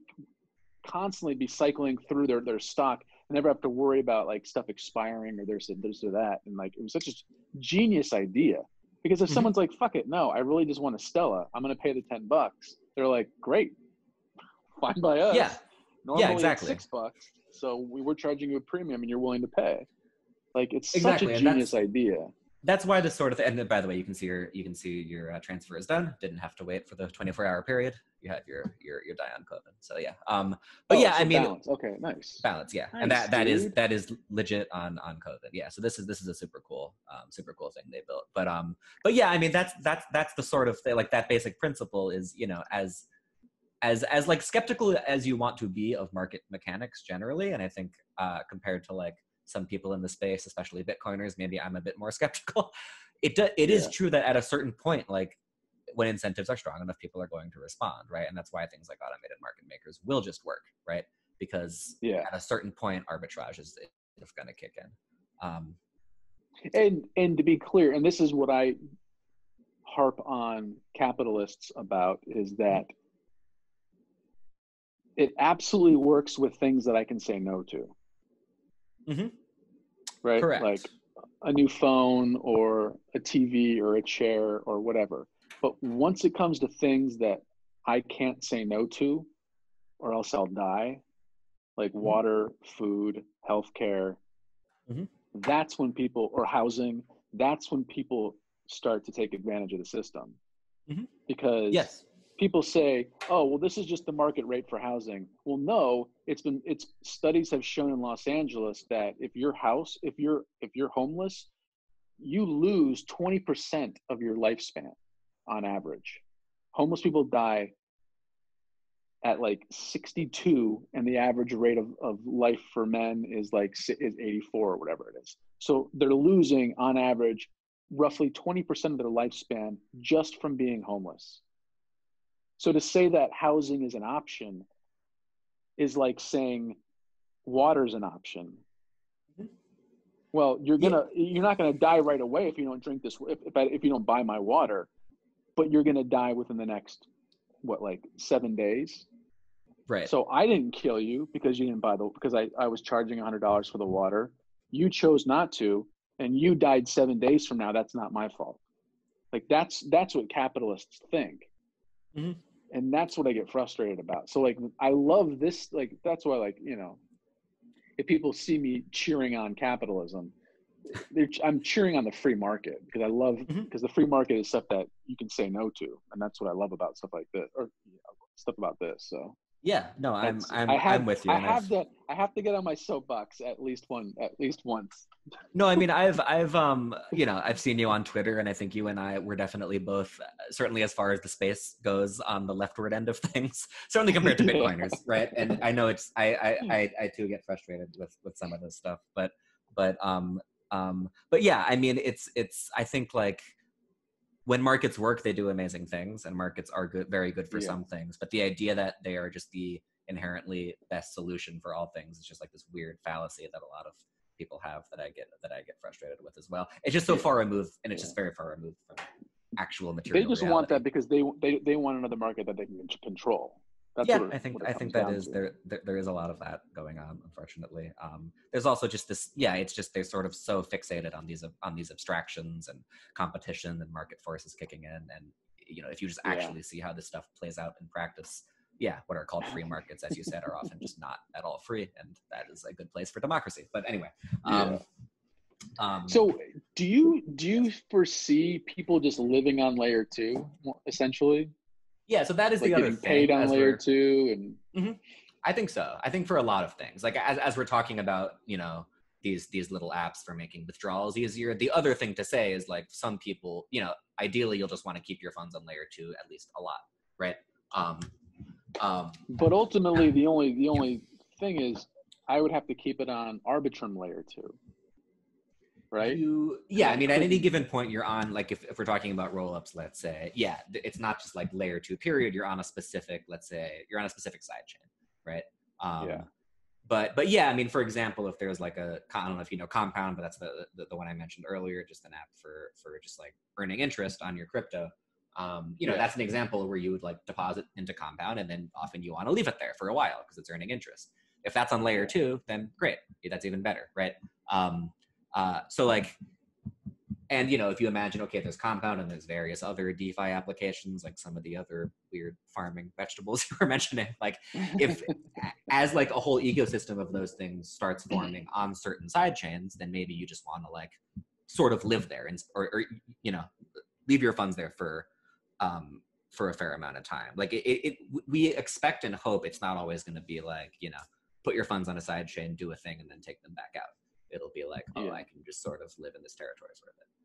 But and again, then would there eventually be wallets where if I want to pay if all my funds are on Arbitrum and I want to pay somebody on Optimism, I would just buy it and then the wallet would automatically convert it? Yeah, exactly. And I mean, an app like this is helpful, right? Like for transferring fungible tokens, you can use these sorts of liquidity, like this Hop and Connext. Oh no, I just mean like, would there be a wallet that would do it automatically in the background, so I wouldn't have to convert it first and then go pay them with it? Yeah, exactly. Because I mean, right? technically, ultimately, that's what Stellar Lumens is like. That was their goal of having everything in the background. So if I want to buy something in Euro, it's doing all the changing of you know, all the transaction, all the swaps, all this or that in the background. I don't even think about it. That's right. That was there. I forgot about that. That was like a big part of their pitch, was to be like the ultimate clearinghouse. So yeah, I mean, something like that could happen. It is trickier when you're dealing with multiple chains though, because again, we have to deal with, you know, with something like Stellar, it's just a matter of just like being a foreign exchange clearinghouse. Communicating between two different chains is a little more complex, right? That's where you have to do these atomic swap type of tricks. And you know, a very, very similar challenge comes up with cross-shard communication. In fact, it's almost the same challenge, right? Like roll-ups and sharding, I mean, it ends up being pretty similar. I'm sure their pitch was, if I want to change to rubles, it might not be cheapest to change from USD to rubles. It might be cheaper to change from USD to Euro to the Chinese yuan and then convert to rubles. And it would do it all in the background to get you the cheapest price for the conversion rate. Oh yeah. Well, I'll tell you, so I mean, in a weird way, that's actually already happening with something like Uniswap or Balancer. Uniswap actually does pretty much that. It actually calculates the path. So when you're trading, it even shows you the path. It shows you, yeah, that's right, exactly. So when you're trading from one token to another, you're often trading like you might be trading between, you know, you might be making like 5 hops. It's finding sort of. And this is just because of liquidity, right? Correct. Yeah. It's just finding the cheapest way given the liquidity that's provided. So in a way, that's already, you know, in a way. Which it sounds like something Hop would easily be able to address. I don't understand. I guess so. Is that what Compound does? Is it finds the liquidity, the lack of liquidity, and automatically puts your money there to get the highest interest? Oh, for interest? Oh no. So I mean, Compound is a little more straightforward. You know, straightforward in air quotes. With Compound, it's like lending and earning interest, right? So it's more of like the classic way that you earn interest, except in this sort of new DeFi universe. I think you're thinking of Wi-Fi, Wi-Fi. No, you think I could pronounce it? No. It's either Compound or Curve. I've never really looked into Wi-Fi. Yeah, with Wi-Fi is sort of like a you know, it's sort of like a decentralized, I don't know, hedge fund manager or something, where you just sort of deposit it in and they just find the various ways of earning alpha, whatever they are. So that could be liquidity mining in Uniswap. It could be lending out on Compound, right? And they do that for you?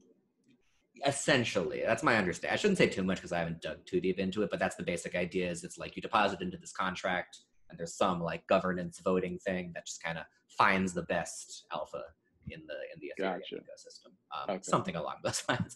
But yeah, with Compound in particular, it's you know, it's the classic like over collateralized lending and earning interest type of model. Compound's been around for a while, but yeah. So they're one of the first like DeFi things, and they're still pretty legit. So what are the dangers of a rug pull though? Especially with something like Hop Exchange. Oh, that's an interesting question. I don't think, So really fast, if people don't understand what I'm saying, the rug pull is if you have something that's relatively new like this and people are putting in liquidity into the pool to make these trades possible, and the dev just cancels the contract, cancels the smart contract and just walks away, they can take all the money that's in the pool, just walk away with it. And there's right, no so, insurance. Like if I put, let's say like $100 of DAI in here, I don't really have any insurance. If the developer just shuts down shop and walks away, they're walking away with my 100 DAI plus what everybody else's liquidity. so if that's what I'm glad you explained, because when you say rug pull, I just think of prices crashing. If that's what you mean by a rug pull, the good news is for something like, I think I can say this with a fair amount of confidence, for something like Hop, that isn't possible. Certainly with Uniswap or Balancer or Curve, with these automated market maker things, what you just described, they can't do. If the developers walk away, the contracts still run. There's no off switch to, certainly it's not true of all contracts on Ethereum at all. Not saying that, but it is true. So let me clarify. Yeah. Those are for like the farming stuff. And when you're farming, you're getting their token as a reward for providing the liquidity. And when they just walk away, that reward that you got essentially goes to zero. Oh, sure, right. It's not worth anything anymore. That is certainly true. Yeah. So that's part of the rug pull. Gotcha, but so you're saying like Hop Exchange or Uniswap, all the liquidity in there, they can't touch it, they can't walk away with it? No, absolutely not. Certainly, again, we should just be specific because, but that's certainly true of Uniswap, it's true of Balancer, that's true of Curve. It's going to be true of Hop. Hop isn't live yet on main yet, but it's a similar model where, yeah, I mean, that is the cool thing about this particular type of decentralized exchange. It truly is trustless. Now, Uni does have, there is a Uni token, okay? So there is that factor. Yeah. If Uni dropped to zero, it would not affect the markets. If I'm trading like Ether for DAI, that doesn't matter, right? Like the Uni token, yeah. Uni seems useless. This is sort of the catch-22 of tokens. Is it's like, if Uni were really powerful and had a big effect on the protocol, you would say it's a security risk, right? Yeah. Right. So we're like, okay, well, good. Like you can't do much with it. It doesn't affect the markets. The governance can't just run away with your money. And it's like, okay, in that case, isn't it just useless? Right? So it is this. Well, I'm not paying for anything with Uni, am I? No, I'm paying with paying with the meat fees. Right. So it's so like, what's the point of Uni? Am I getting like the BNB token? I get discount trades on Binance. If I use Binance. Yeah, I think right now it literally is extremely limited. I think the general idea of Uni is that first of all, you get some say in this vague thing called governance. And eventually holding Uni gives you access to the liquidity mining fees. So it's sort of, right, okay. Which I actually do think essentially makes it a security.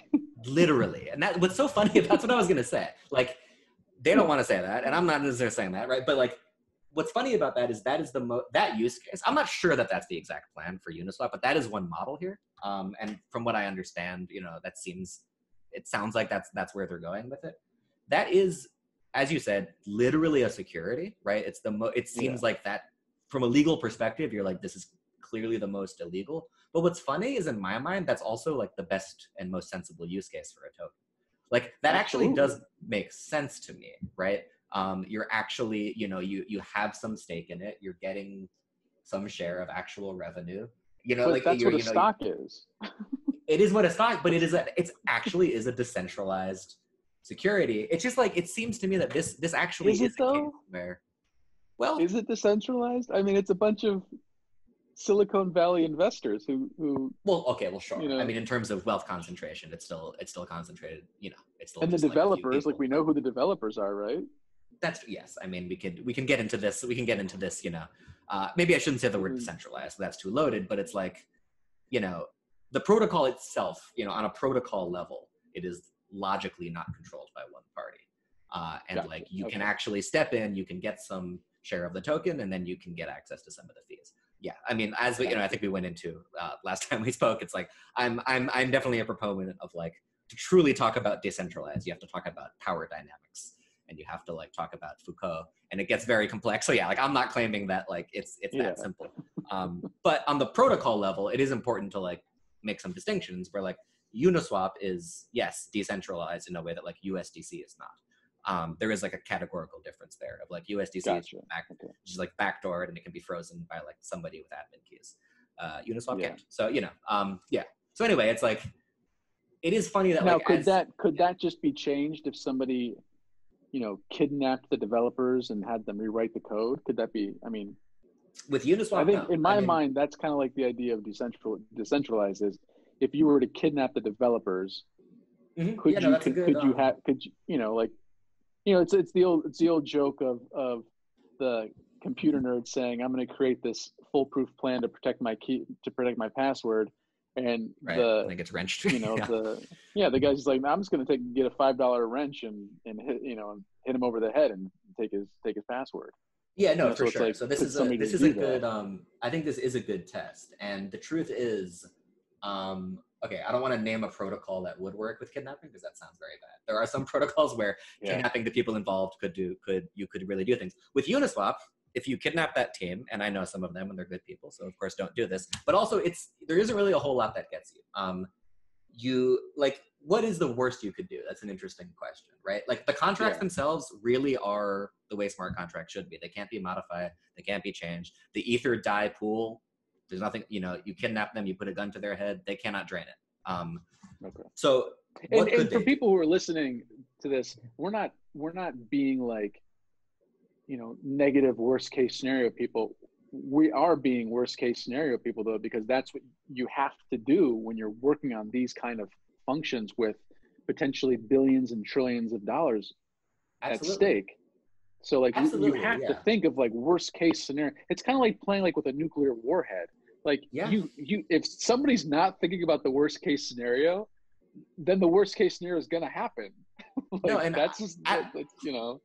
100%. And to be honest, that is, again, I won't mention specific things because it just feels weird to talk about like the hypothetical of like violence, right? But there are projects where like, you know, what I just described is not the case, whatever. There's admin keys, there's backdoors, you know, the contracts can just be easily upgraded and they start getting really big. And part of what concerns me is what you're describing, where like, you know, at a certain point, you actually are incentivizing people to do some pretty nasty things. Like, that actually is a good reason that you actually want to be decentralized, you know, decentralized in this broad sense. And Uniswap actually is, and that's one of the reasons. I mean, this happened with SushiSwap. SushiSwap is now like a top 20 token, but that dude just walked away at one point and took like $7 million worth of ETH with him.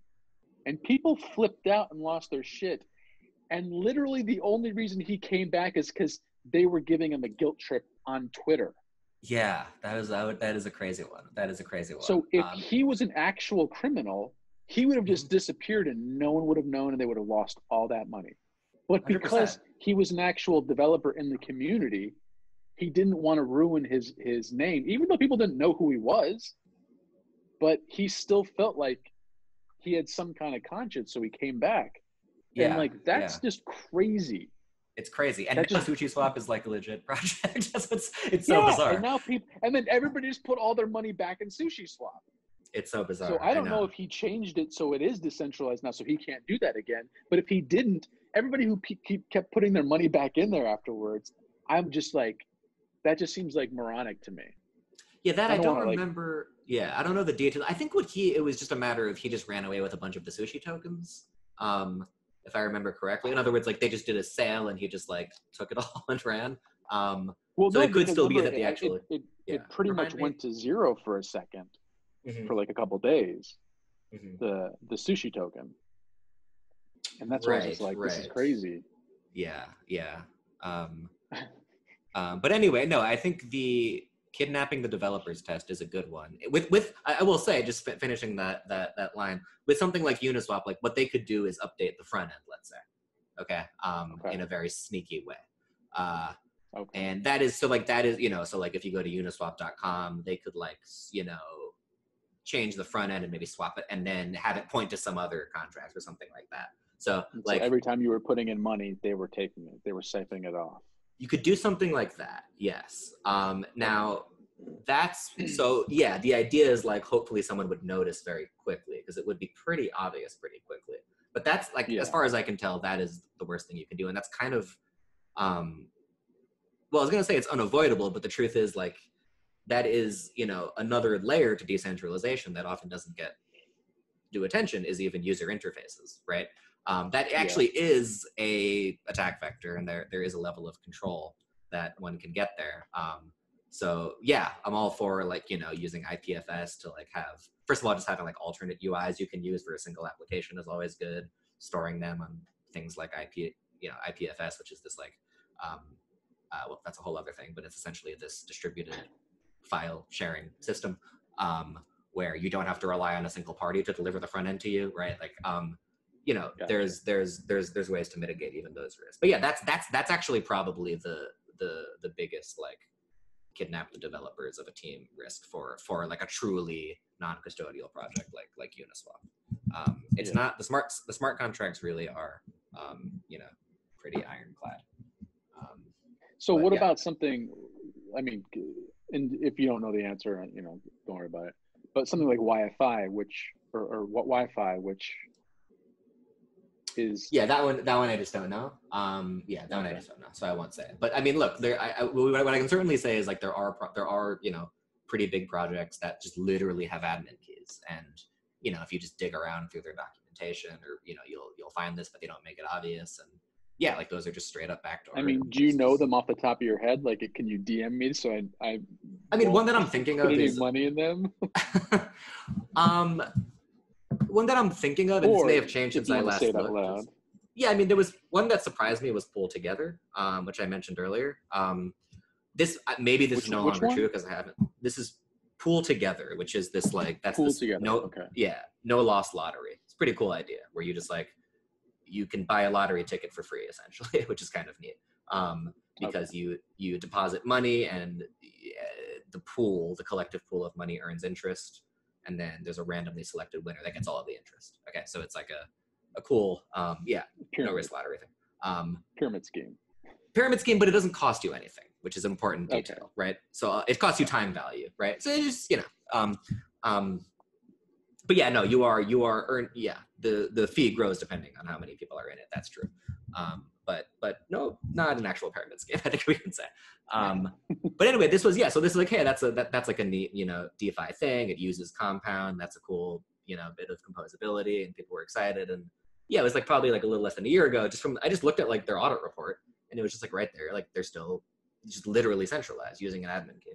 And that was just obvious. It was just clear that this is not something people really knew, because people were just like excited, you know, talking about this app. And this is not uncommon. And so an admin key means one person can go in with that key and just change whatever they want. Literally anything in this case. So in this case, I believe it was they could just the smart contract itself was upgradable, which means if you can upgrade the contract, you can just quite literally do anything. You can steal all the funds, you can lock up all the funds, whatever. And so what's the decentralized solution to that? That all the, get rid of it. All the people that you just don't do that, right? I mean, it's not necessary. I mean, a reason you might want to do that is if you're. How do you update the smart contract if something goes wrong? Oh, I see what you're saying. Yeah, so that is a good question. One thing that actually we might do for our initial, I mentioned we're doing like a mainnet beta release, is basically you can have things be upgradable, but with a very long delay. So essentially, you know, if there's going to be an upgrade triggered, you know, for example, you have time to withdraw your funds and react. That's one like middle ground that some projects have taken, which I think is decent. The other is, I mean, I think you know, again, if you're just like in this mainnet beta phase where you're testing it out, as long as you make it clear that there's a backdoor, then that's fine. The nicer solution, and this is, I think like Uniswap has been the model of this, not to just keep blowing smoke at them, but you know, they did a good job. The way they migrated from V1 to V2 is they just like asked people to. So there was no backdoor. They didn't upgrade. They just said like, this is our new V2. We're going to keep supporting V1, but we're going to focus our development on V2. You know, we suggest you use it, and it worked. And they're pretty much asking people to move their liquidity over to version 2, right? Yep, that's it. They just said, hey guys, this is what we're working on. You know, so they don't break V1. They didn't have a way to break V1. It's just like people say, hey, okay, this is what the developers are focusing on. We'll do it. So yeah, there's a way to do it, right? Like you can actually just, you can actually just like have the community move over in real time. A project that I've been tiptoeing around mentioning is MakerDAO, which has for all of your questions, there's a complicated answer for them. They were a little bit of a weird one, the way they transitioned from like DAI to Psi to like multi-collateral DAI. They sort of did a similar thing there where they're like, now we're transitioning. It's time for you to like exchange your DAI for Psi. But then it became clear, like, actually you have to really do it now or else it's going to be a problem. Like there was more of a, there's more pressure there and it got kind of confusing. So, Gotcha. And now there's XDAI apparently. Now there's XDAI, which is actually its own sidechain thing. I'd say I played around with that too, and I have some XDAI, and I staked that. Man, you've played with more of these things than I have. You've really gotten. I've done it. I just did it over the past week because I knew once we said we were going to talk, I wanted to experiment with other options to kind of give a sense of what questions to ask you. Gotcha. But the XDAI had the same thing. It had the bridge. It had the staking pool. It had their stake coin is actual stake, STAKE, but that doesn't really do anything. And I don't know why I have it. I exchanged it. I exchanged XDAI for that. But I was like, okay, it doesn't do anything. Is it just kind of like Uni at this point? Yeah, I don't know if you staked it. I don't know what your stake is actually doing. My understanding of XDAI. So initially it was just like a federated sidechain, like Liquid. But there's just some trusted, just a few trusted signatories running the whole thing. They transitioned to like a more of a proof of stake model.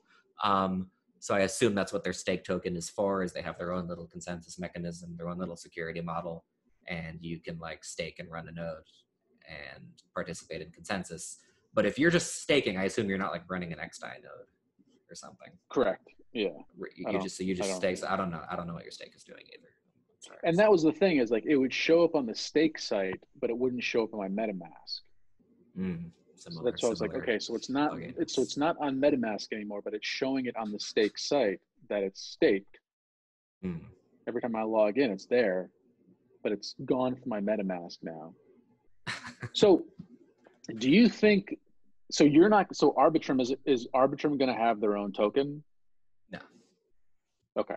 We can, that is probably unfortunately the most common question we get on our Discord is like when token, but which is fair enough. And look, honestly, it's a compliment. People are excited about our tech, so they want to be able to invest in it. People want to. But no, I mean, because that's how you invest in decentralized companies. That's the only way to do it. Yeah, but no, we have no plans for a token. So, do you think eventually? You guys created Arbiswap as just something for this testnet, right? You said you just more or less just copied Uniswap. Mm-hmm. Do you eventually see Arbiswap just disappearing and Hop being the main thing, and you can pick from sidechain to sidechain, or from layer 2 to layer 1, or whatever, or just from layer 2 to layer 2? Oh, baby. I mean, I think they do have they are pretty different, even though like the UIs look similar, and clearly Hop's UI was based on Uniswap's. I'm not talking about UI. I'm talking about the actual, just like, could it eventually just condense down to like not needing all these different apps to do all these things, just do it all on Hop or something like that? Like it definitely could condense more than it could condense more than it does now. I think that the example you mentioned, though, there is reason to have, like, Uniswap and Hop are they're serving different needs. Gotcha. And they do work pretty differently. Yeah, like being able to, Uniswap is about trustlessly trading different tokens. Versus Hop, which is about bridging the same crypto token across two different chains. And the technicals there are different enough that I think it like makes sense for them to be different apps. Now, if you go to a portal, you'll notice we have like Uniswap and BurgerSwap. Do we really need Uniswap and BurgerSwap in the same world? Hard to really justify, I would say.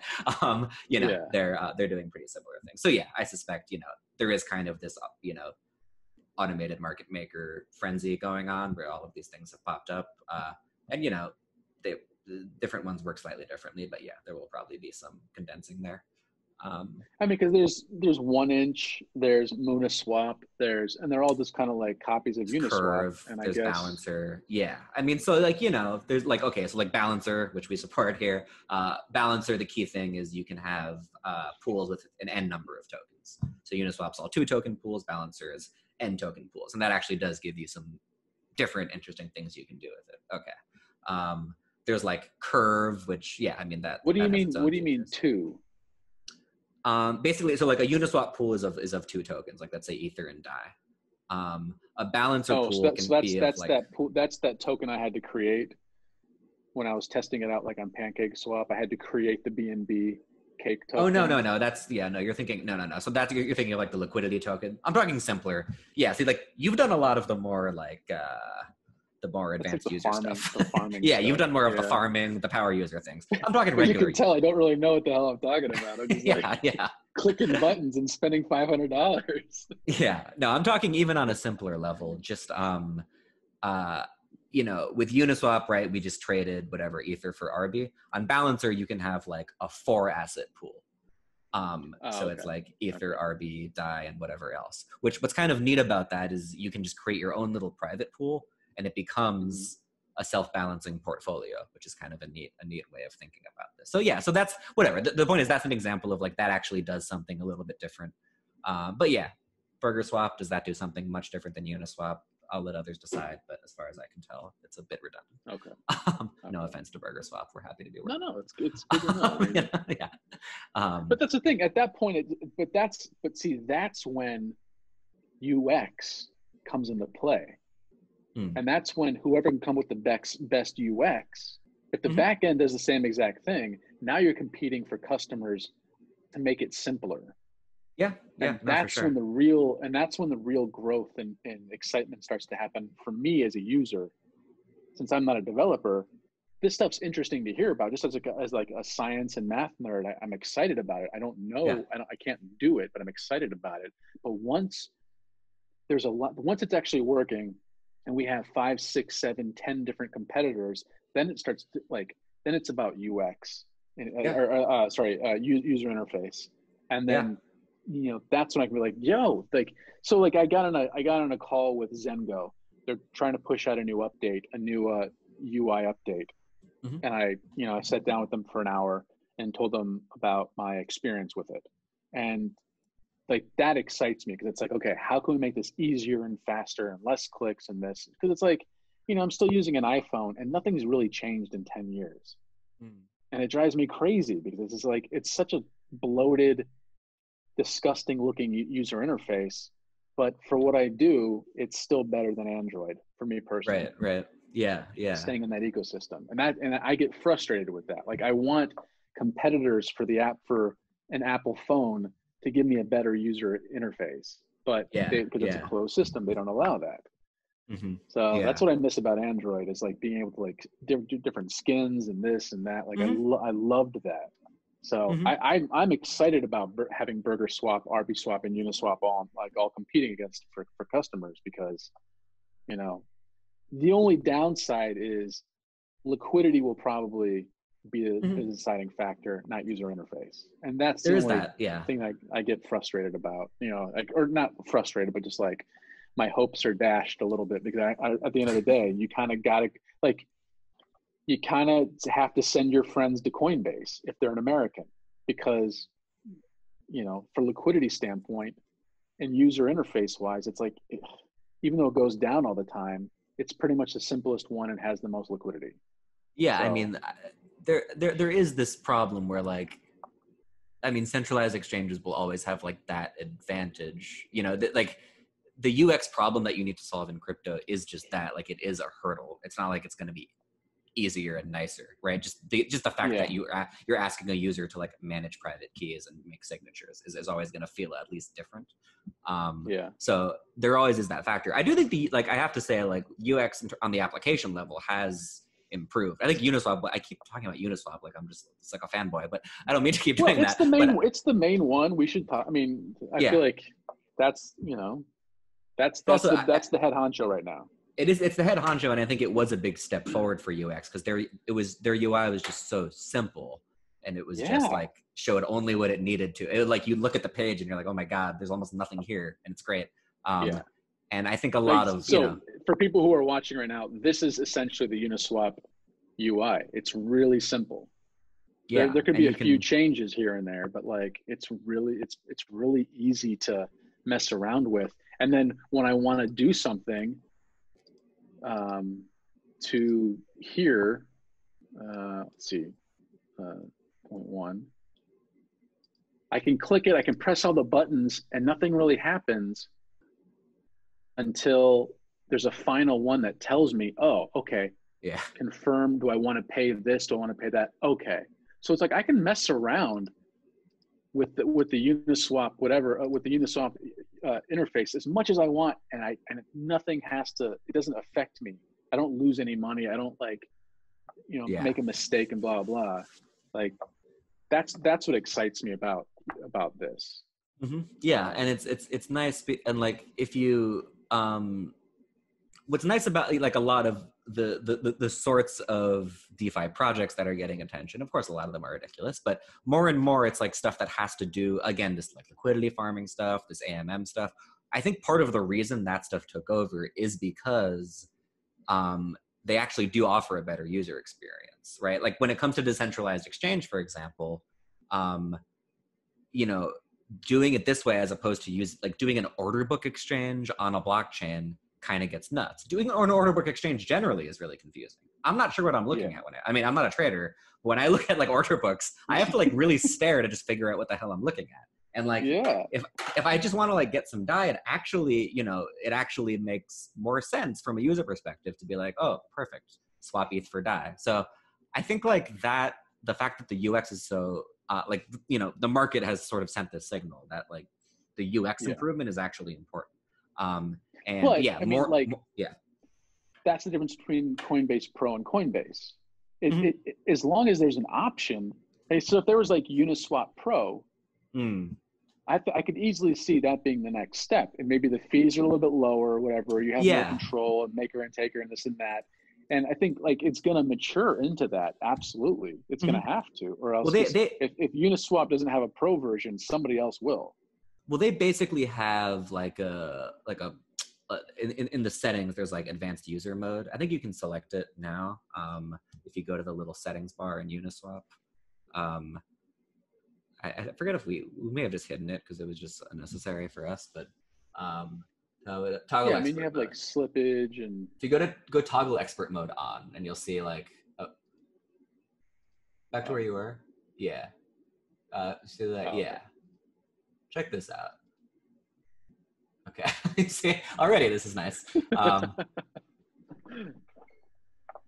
But even this, let's just do a swap, I guess. You can see there's add a send. Okay, so there's like some additional stuff. It's still fairly simple though, which is interesting. But there's like some more shit going on, right? And I think after you do a send, right? So here you can like. Oh, so I can convert and automatically send to an ENS. Convert, yeah, exactly. So they add that, and then once you actually send, you'll see there's more options. You can adjust how much slippage you're willing to get, right? So it's more for like traders and liquidity providers and stuff. It's still fairly. So if I wanted to do an exchange and then automatically send it to you, I could do that right now.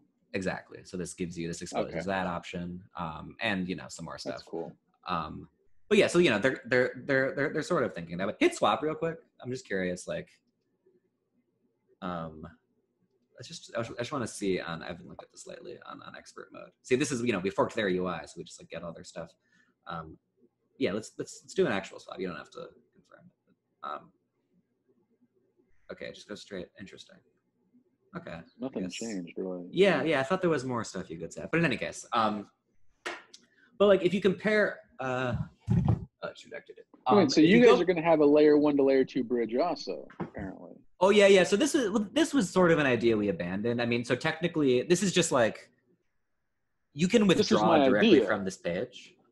Yeah, this is my idea of having everything all at once. Oh yeah. No, but this isn't quite your idea.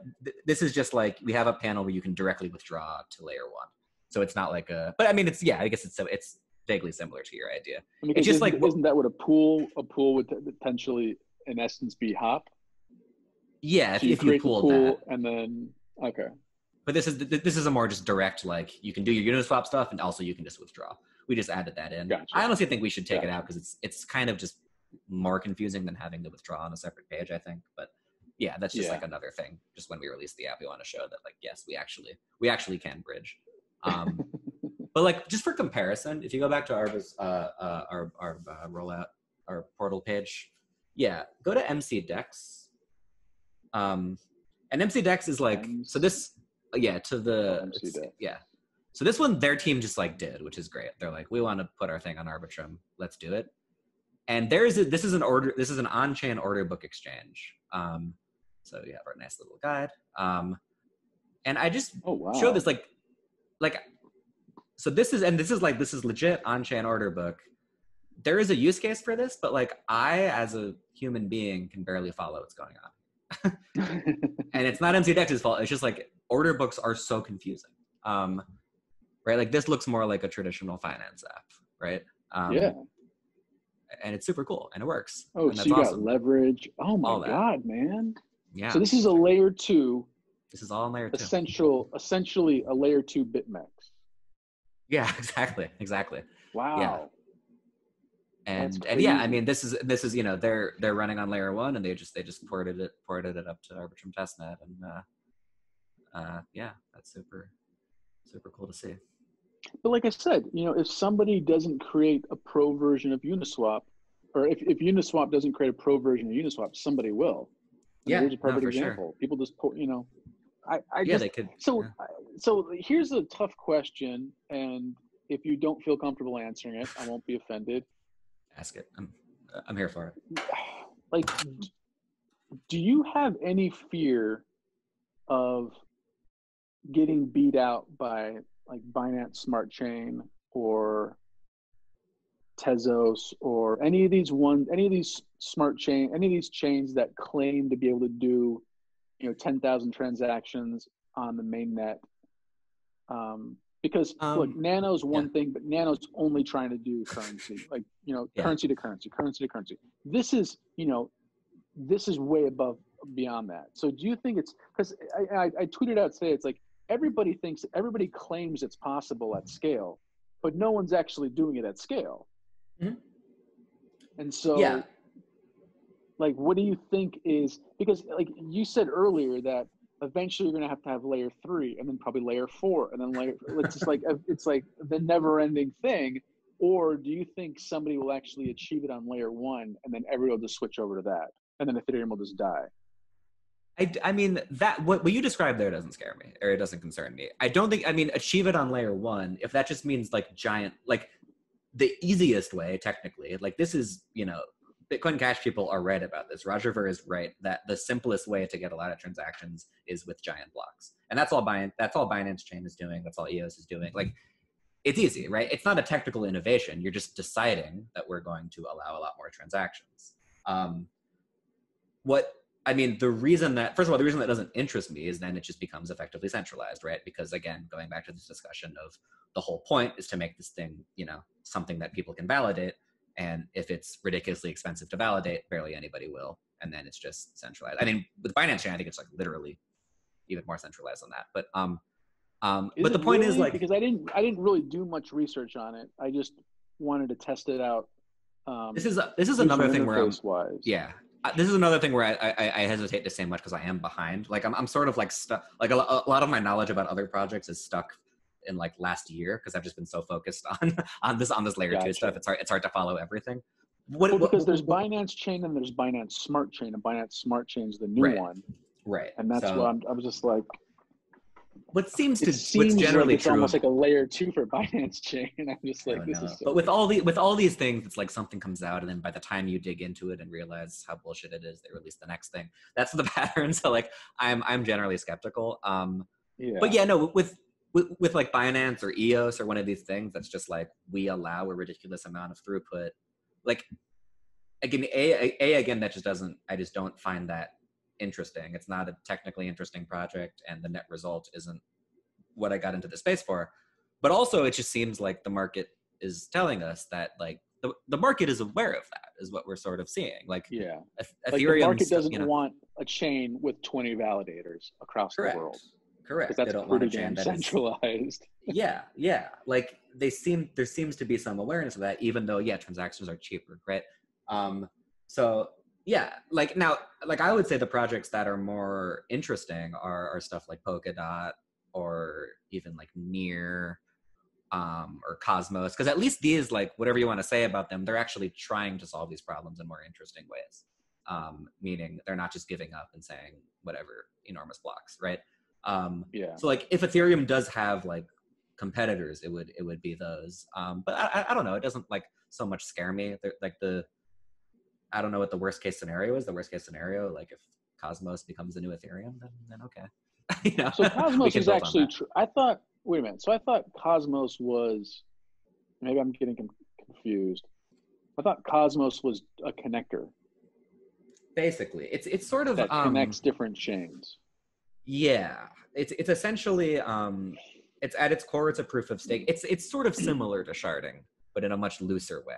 But there's like a proof of stake. The native currency is Atom, and it has this like proof of stake chain, and you can sort of launch these. I forget what exactly they call them. They don't call them shards, or they don't call them parachains, but they have some term for these like chains that can kind of run in parallel. Yeah. But yes, the point is. Hold on one second. Hold on one second. Yeah, sure.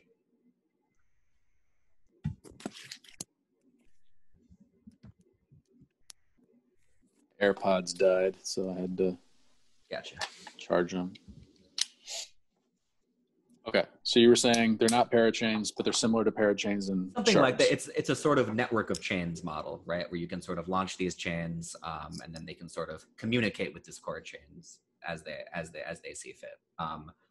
Polkadot, vaguely kind of sort of similar, right? Also similar to sharding. They use the term parachains, but it's like, it's this kind of like network of chains model. The point is, like, at the very least, whatever you want to say about these projects, they're like actually taking the scaling problem seriously. They're like trying to come up with solutions. Maybe the solutions are bad, whatever. Gotcha. But, as opposed to like just saying, screw it, we're just going to make it near, just like go to EOS model or the Binance model and just say, we'll just throw anything the hell we want on one giant chain. Or the BSV. The BSV, I guess, is the ultimate example, right? Like, so, like I just think if Ethereum were going to be disrupted by one of those chains, that would have happened already. But like clearly, I mean, I think like to some extent, people are seeing there is some value in at least aiming for decentralization. We'll see how far we can get with it. But yeah, no, but I'm also like, obviously I'm in the Ethereum world and I build on that, but I'm not like I don't know. I'm not one of the like diehard maxi types, and I'm not like, I don't know. I'm not inherently against other chains and things like that. Yeah, I don't really think of it that way. I don't sit around worried about such things. I mean, I don't think the chains are going to die off. Like we said, there's probably going to be need. I mean, people like VeChain, and I'm like, okay, well, yeah, why not have one chain specifically just for tracking goods or whatever? Like, that's fine, okay, Yeah, and whatever. Then I mean, and then figure out a way to have them talk to each other. I mean, yeah.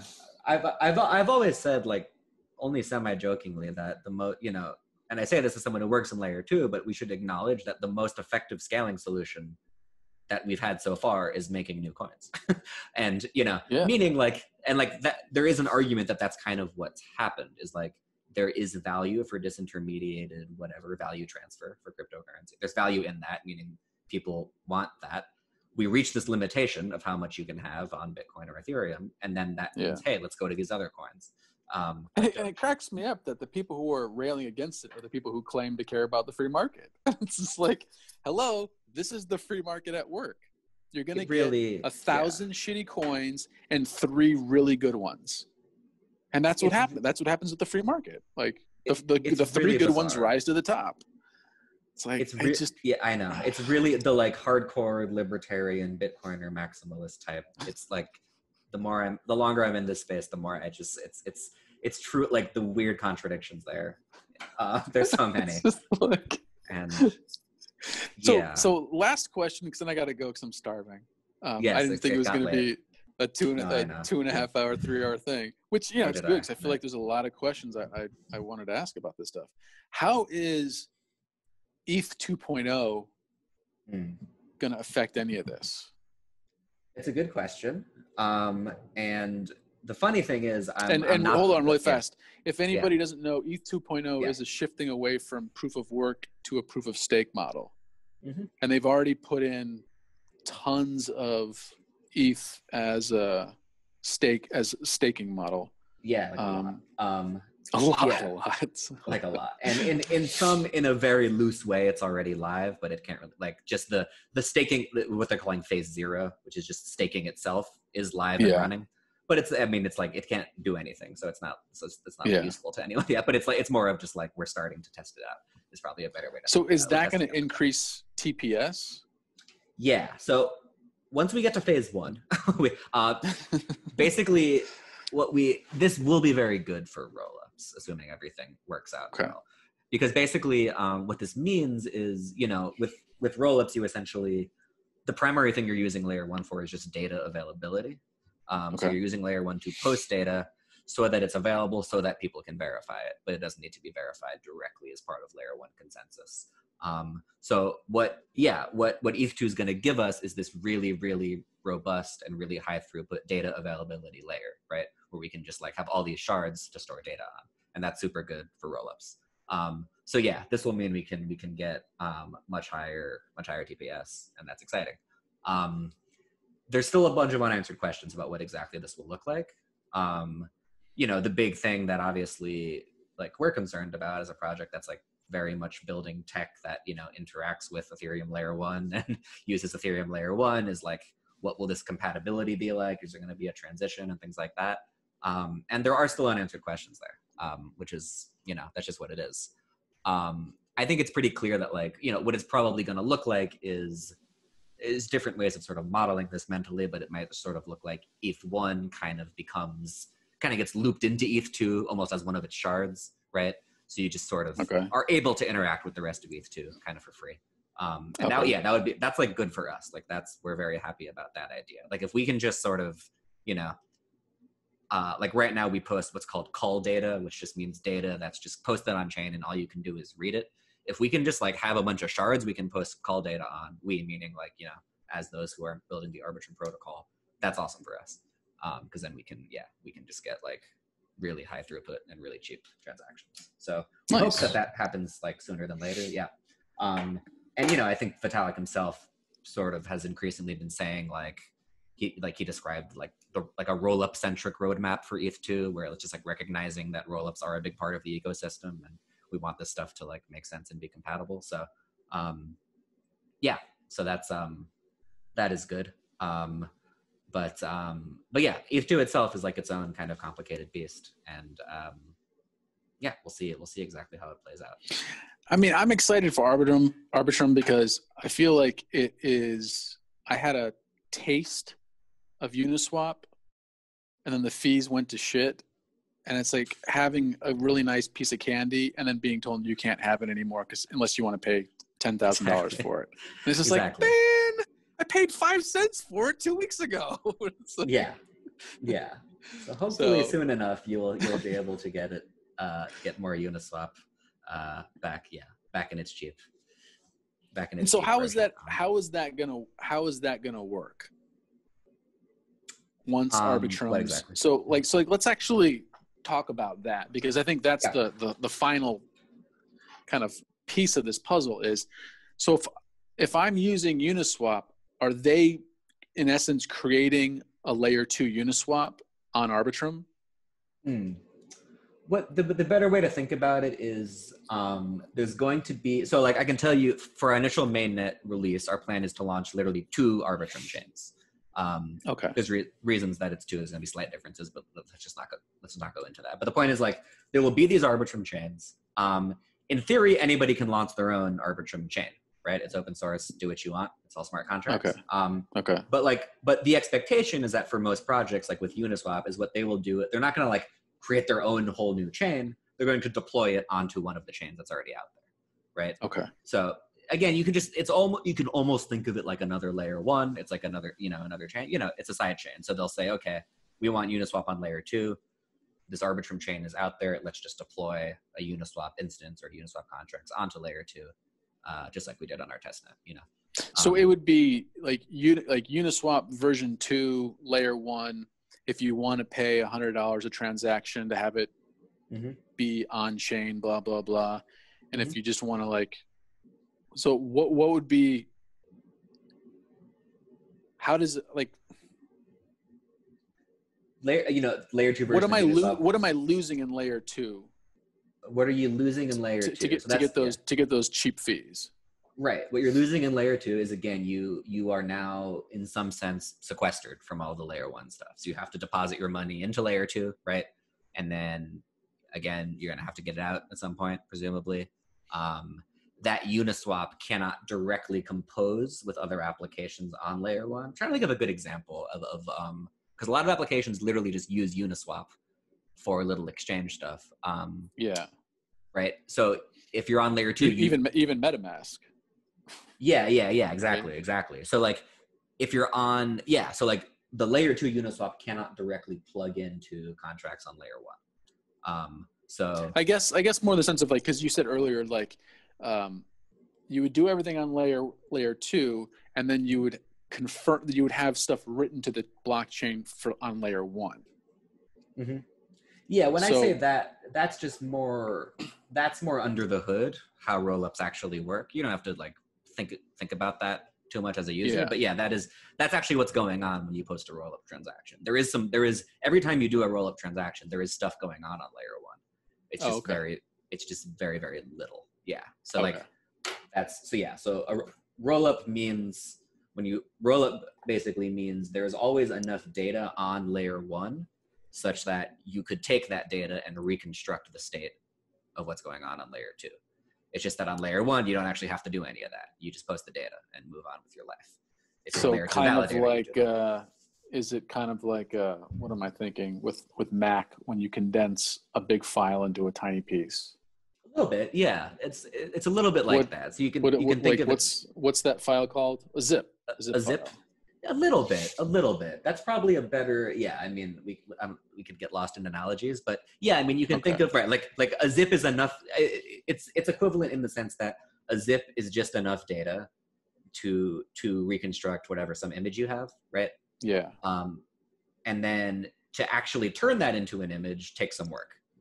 Gotcha. Right? Okay. So imagine that like the layer 1 is just having the zip, and then the actual work of making it into an image happens on layer 2. Okay. That's not a bad analogy. That's pretty good. Nice. Because I mean, that's because people are like, oh, so with Bitcoin, they're like, oh, you're not gonna, you don't have to pay fees. And I'm like, well, then how is it going to be written to the blockchain? They're like, oh, well, you don't need to pay for your coffee and have that written to the blockchain. I'm like, well, if I'm a coffee shop and I'm doing 10,000 cups of coffee in a day, I need every single one written on the chain, so I have some kind of proof that it went through. Yeah. Wait, who says that you don't need to pay fees? Is this a narrative that I've missed? I mean, people, and I'm saying like, well, then how is it ever going to get rid of the blockchain? They're like, oh, well, somebody will do it. I'm like, what do you mean somebody will do it? Like, I can never really get a straight answer when I talk to people about Lightning Network. I don't fully understand, because some people say it'll be cheap. Some people say it'll be free. And maybe when they say free, they mean next to free. So yeah, definitely cheap not. Definitely, yeah. I hope they're not claiming it'll be free, because that makes no sense. But then, the idea my thing is like, if I buy a cup of coffee from you on Lightning Network, is it ever getting written to the chain, to the main Bitcoin chain? So with channels, it doesn't. You can consider a payment finalized without anything getting written to the chain, which is counterintuitive, but it is true. So like, yeah, eventually something will settle, presumably, although in principle it never has to. It's sort of, I don't want to keep you too long if you're hungry and need to go, but this is sort of another topic. But no, I mean, the assumption you're making seems reasonable, which is if nothing's being written to the chain, nothing important is happening. But that's actually not true. Channels are an example where essentially off chain you deliver this promise, and you have enough information by looking at the chain to guarantee that that promise could be redeemed for Bitcoin. So that's enough. That kind of seemed like what when we interviewed Jing. Am I saying that right? Jing Wang? Yeah, Jing. Jing. Okay. When we were interviewing Jing, she gave that example, and I said, that sounds kind of like Lightning Network. Like almost like a trusted thing, but then you're saying it's different, where it's completely decentralized, and that definitely made me feel a little bit better. Lightning is definitely not trusted. Let's say, again, decentralized can mean a lot of different things, but it's non-custodial, not trusted. Rollup is non-custodial and non-trusted.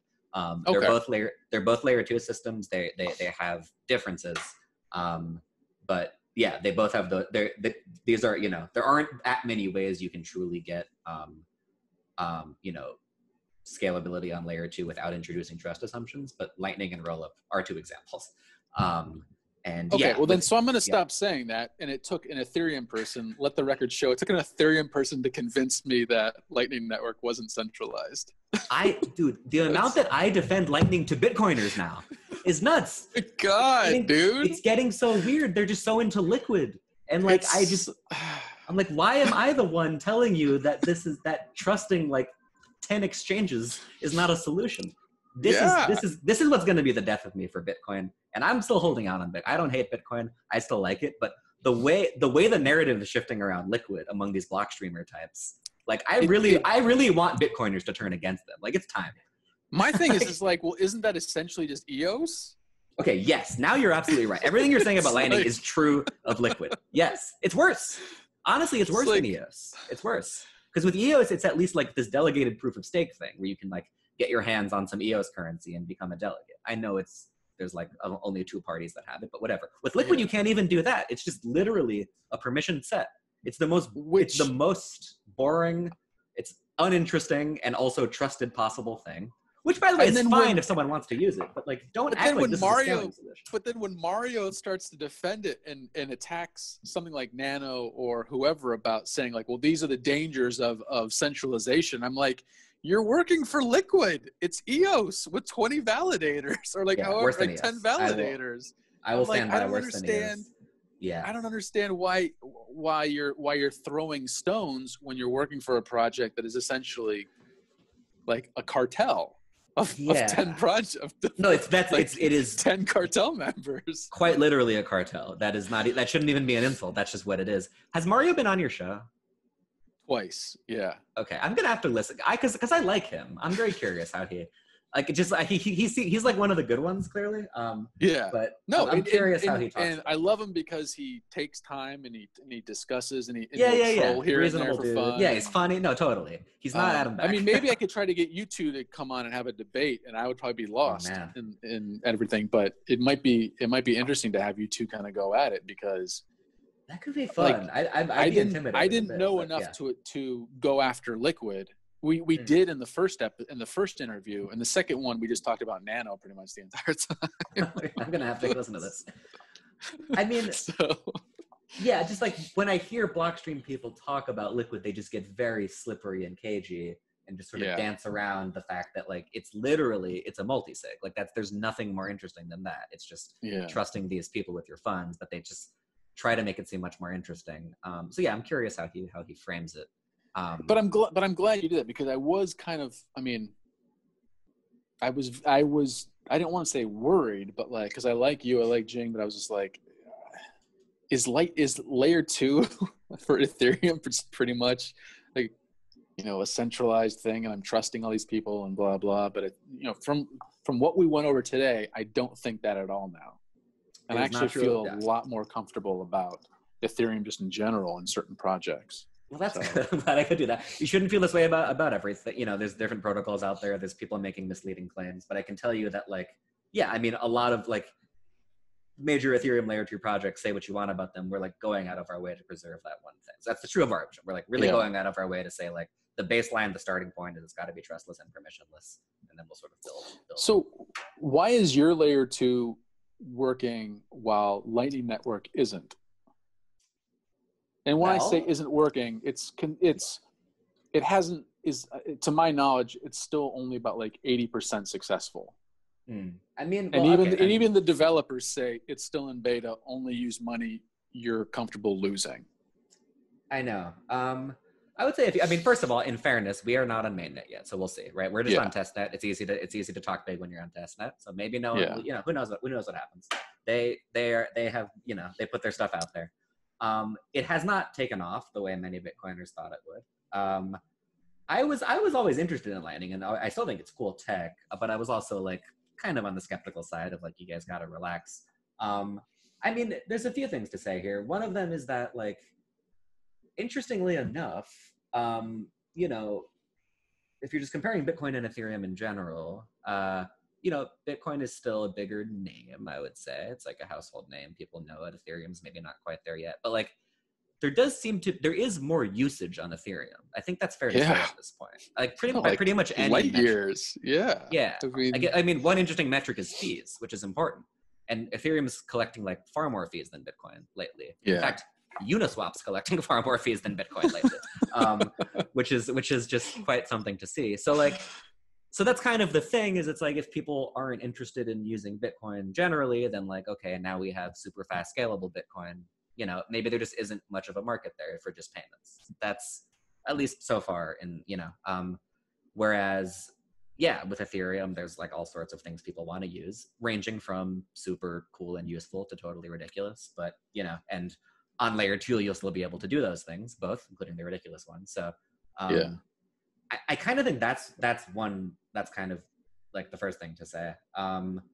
I would also just say, like, the bit of sleight of hand with Lightning is, and this is, again, please, if you're hungry, just go, because I could just go on for many more hours on this, as you know. You're sort of getting me started, but so cut me off at any point. But the way I see and I was making some noise about this, again, in a discussion with these Blockstream people, where I'm defending Lightning, literally defending Lightning, explaining to them why Lightning is more interesting than Liquid.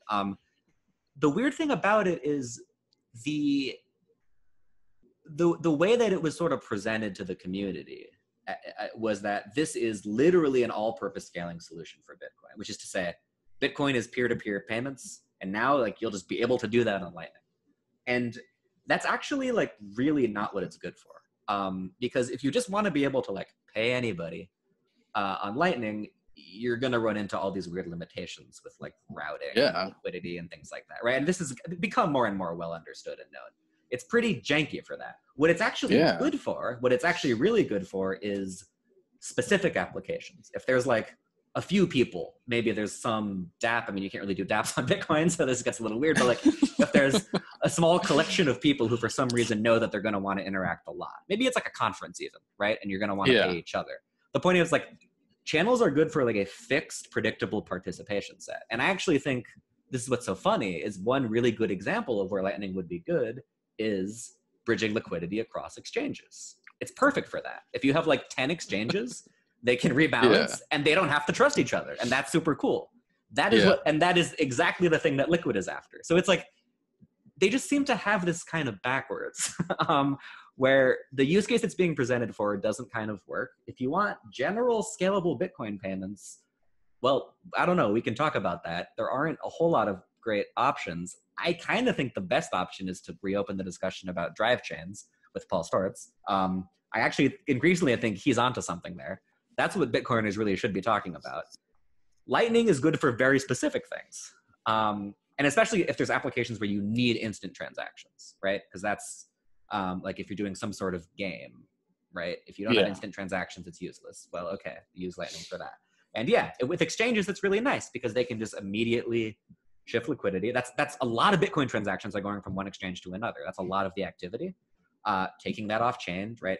Eliminating chain congestion is good, making it cheaper and instant. And if it's like just, you know, a handful of exchange doing it, we don't have this routing problem anymore because we know who they are, we know where they are, right? We're not going to have to route that many hops away. That's how Lightning should start, I think. That should be their first target, but it's not going to happen because, you know, big Blockstream has already tried to corner that market with. I mean, if you're not going to have, if you're going to have like some kind of hub or DAG, if you will, for Lightning Network, why not just use NANO as a second layer solution? Okay. You had to just copy and paste. No, seriously. Why would I want to pay fees? Like, what's the point? Like, is the only reason they have Lightning Network the way it is and make it low fees as opposed to no fees is because eventually you have to settle it on the main network and somebody has to pay it? And so you have to pay fees. The fees at all. Yeah. What you're paying for, you're paying these routers, right? So when you make a Lightning payment, you're routing it some number of hops.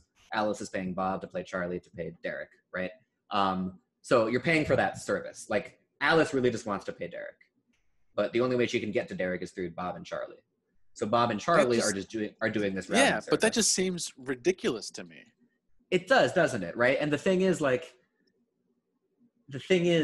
that's why, like, the idea that this is just going to be an easy way to pay anybody is a really weird starting point, right?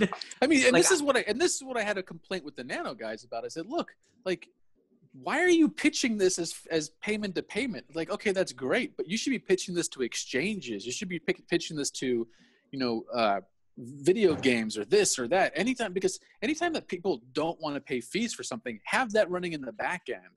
Because once you start having fixed supply, then you start going into entire economic models about whether there's going to be supply demand issue and people are just going to hoard it as opposed to use it. But if you have it running as the underlying infrastructure of something, of like a video game system, like you said, or exchanges paying each other through that, like, you don't have to worry about fees. You don't have to worry about you don't have to worry about fixed supply. You don't have to worry about inflation. You don't have to worry about any of that.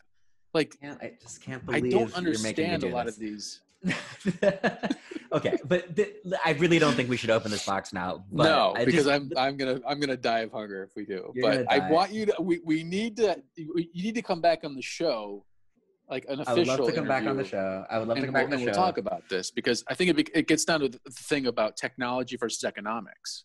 Okay, but the question I'll just, I guess, leave you with, and I don't think we should go into it now, is why do you think Nano will have zero fees? And that is my only question. My claim is that the problem of fees is not any more solved on Nano as it is on Bitcoin or Ethereum or EOS or Binance. There's nothing different about it. Is my claim. I can give you a 2-second or 5-second answer. Okay. Because there's an incentive for me to run a node to protect my own transactions if I'm a small business. Okay. That's it. So I'm going to pay, the $15, $20 a month to run a node so I can confirm my own transactions. So I love that answer, but I think that's also true of any of that. That is a good reason to run a node. That the same is true of Bitcoin. The same is true of Ethereum. So why did the fees go up on Bitcoin? That's my question. What is it that Nano is doing? But there are no fees, because like that's the point. Is instead of giving people the option of charging people, they just take that away and say, look, if you need to run a node, you need to run a node for yourself, and that's going to benefit the whole network and you personally. Okay. So as opposed to trying to fleece the, Okay, yeah. Let's. So your claim is they don't even allow you to charge fees, and then I know where this is going. Right. So then I'm going to ask. Charge fees. I'm going to ask how we deal with spam. And then you're going to talk about this like little proof of work per transaction system. I've gone into this with the Nano. I mean, it doesn't make any sense. No, but yeah. So like, that's the thing. So like, why don't you look at that and then we can talk about it from a technical, or like I could bring. So here's the thing. How about this? How about we do a couple more episodes, you and me, and I'll bring you on with Patrick or Colin. Yeah, from Nano. Yeah. And so Colin's the creator. Patrick's just a tech guy who is a fan. I had him on the show. We talked about a lot of Nano stuff. And then I can bring you on and try to get you and Mario to spar and have like a death match about Liquid. That would be great. I have to say, I was making, as you were saying that, I was making fun of Mario earlier for asking for money for the Nano thing. But now I'm like, do I really want to spend 3 hours doing research? I mean, now I'm like, maybe I should charge a fee. I would love to do that. I just like, obviously, if I'm going to talk to them, I am going to have to like do more research into the specific claims Nano is making. I've done enough to know that, like the fundamental claims don't make sense. But let's do it. Let's do it at some point. I might ask for a fee like Mario now that I've thought more about it, but I'm okay. I'll try to make it work. But that's the thing. If I give you a fee, then I have to give Mario a fee. And then it's just like, no, for sure. Frankly, you should pay him more. I mean, I'm not paying anybody anything. I don't have any money. I just spent $500 on a transaction, on an Ethereum transaction. I'm like, I don't know. I'm going to pay your rent this month now. Okay. Well, I really appreciate you doing this because I feel, not only do I feel comfortable with it, I feel excited about it. And I think I'm glad. And I hope, I've been feeling excited about Ethereum for a while now, just with how much, like you said, it's a free market, and there's a reason all the devs have been moving to Ethereum over the last 3 years.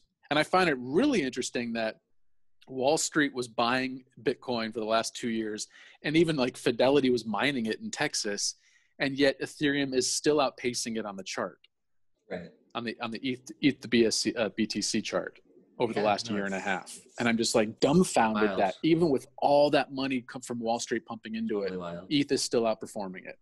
So it feels like a place, because after interviewing Paul, the BTC community feels so close-minded, where it's just like, no, you have to do it our way or nothing. And ETH is just like, I don't care. I know. You want to create an actual coin for poop? Do it. It's your fucking world. It's an open system. It's like, and then if it's good, people will buy it. If it's dog shit, people won't. It's just like, it's an actual free market system, and I love it for that. Yeah, so, the ethos among Bitcoiners has like increasing among many has just recently turned me off. But yeah, the positive side on Ethereum, I think there is like the right attitude. So I'm gonna sell all my stake. I'm gonna sell all my pancakes. Sell your steak, and I'm just gonna. You're not gonna sell your. I know you're not gonna sell your Nano, so I want you. No, sorry. Not until you prove that I should. If you can prove that I should sell all my Nano, I will sell all my Nano and be a complete ETH bulltard. I'm not here to convince you what to buy or sell, but I am here to convince you that certain technical claims are dubious or at least suspicious. But we'll get there. So how about that? So I mean, I think that's a good reason why you should do it for free. Then, is if you truly believe that, put your money where your mouth is. Yeah, no, for sure. If you're gonna bring on like a real Nano guy, I just gotta make sure I at least put a few hours of direct research in. Well, how about we'll talk more and we'll set it up and see, if you have the time for it. Yeah, if you have the time for it, that I think would be great. Because I love your the way you explain stuff and talk about stuff. And honestly, if I would love to talk to Mario. I suspect, again, I have a feeling I'm gonna like him personally. He just seems like a good guy. He is. He's nice. He's a fun guy. It'll be interesting to see how that he thought me and JJ were younger than him, and we're both like 15 years older than him. Really? Yeah. So I don't know if that's a knock on him or a knock on me and JJ. Interesting. He went on your show twice, so clearly. We love him. So you've been on the show twice now, right? On the show twice, yeah. And this will be like the third time, right? This is the third time if this counts. Yeah. So it's fun. Okay. We covered a lot. I hope I know we sort of jumped around to a lot of things. I hope I always feel like the key. You always hit on actually key important questions about layer 2, and I always feel like it's rushed and I can never really go into explaining how this shit works. I feel like in the same way that you want to do one focused on Nano, I want to just at some point focus on really answering your questions about what actually is Lightning, what is rollup, and that's why I didn't want to stop. Yeah, and that's why, and I hope you noticed that every single question I asked kept on kind of getting back to layer 2, and these questions that I had about security and decentralization and stuff that I think a lot of people question or aren't sure about. Mm-hmm. And that's why I'm glad you had time that we could really dig into it. Yeah. And always available if you have questions about random things. And if you need help posting this to YouTube, because obviously this is your first time, I can help you with that. Yeah, something will probably go wrong on the way. Also, maybe we'll cut it up or something. We'll have to figure out what to do with this. But yeah. But you are going to put this on YouTube? Yeah. We're gonna. I think I mentioned to you. We don't have a YouTube channel, but we should. So we're gonna just start that up, and sweet. We already have a few things to share. Yep. Nice. All right, cool. Looking forward to that, and then I'm looking forward to having you on again with Nano and Mario. Let's do it. Let's just go big. Yeah. All right, dude. I'll talk to you right. soon. Thanks again.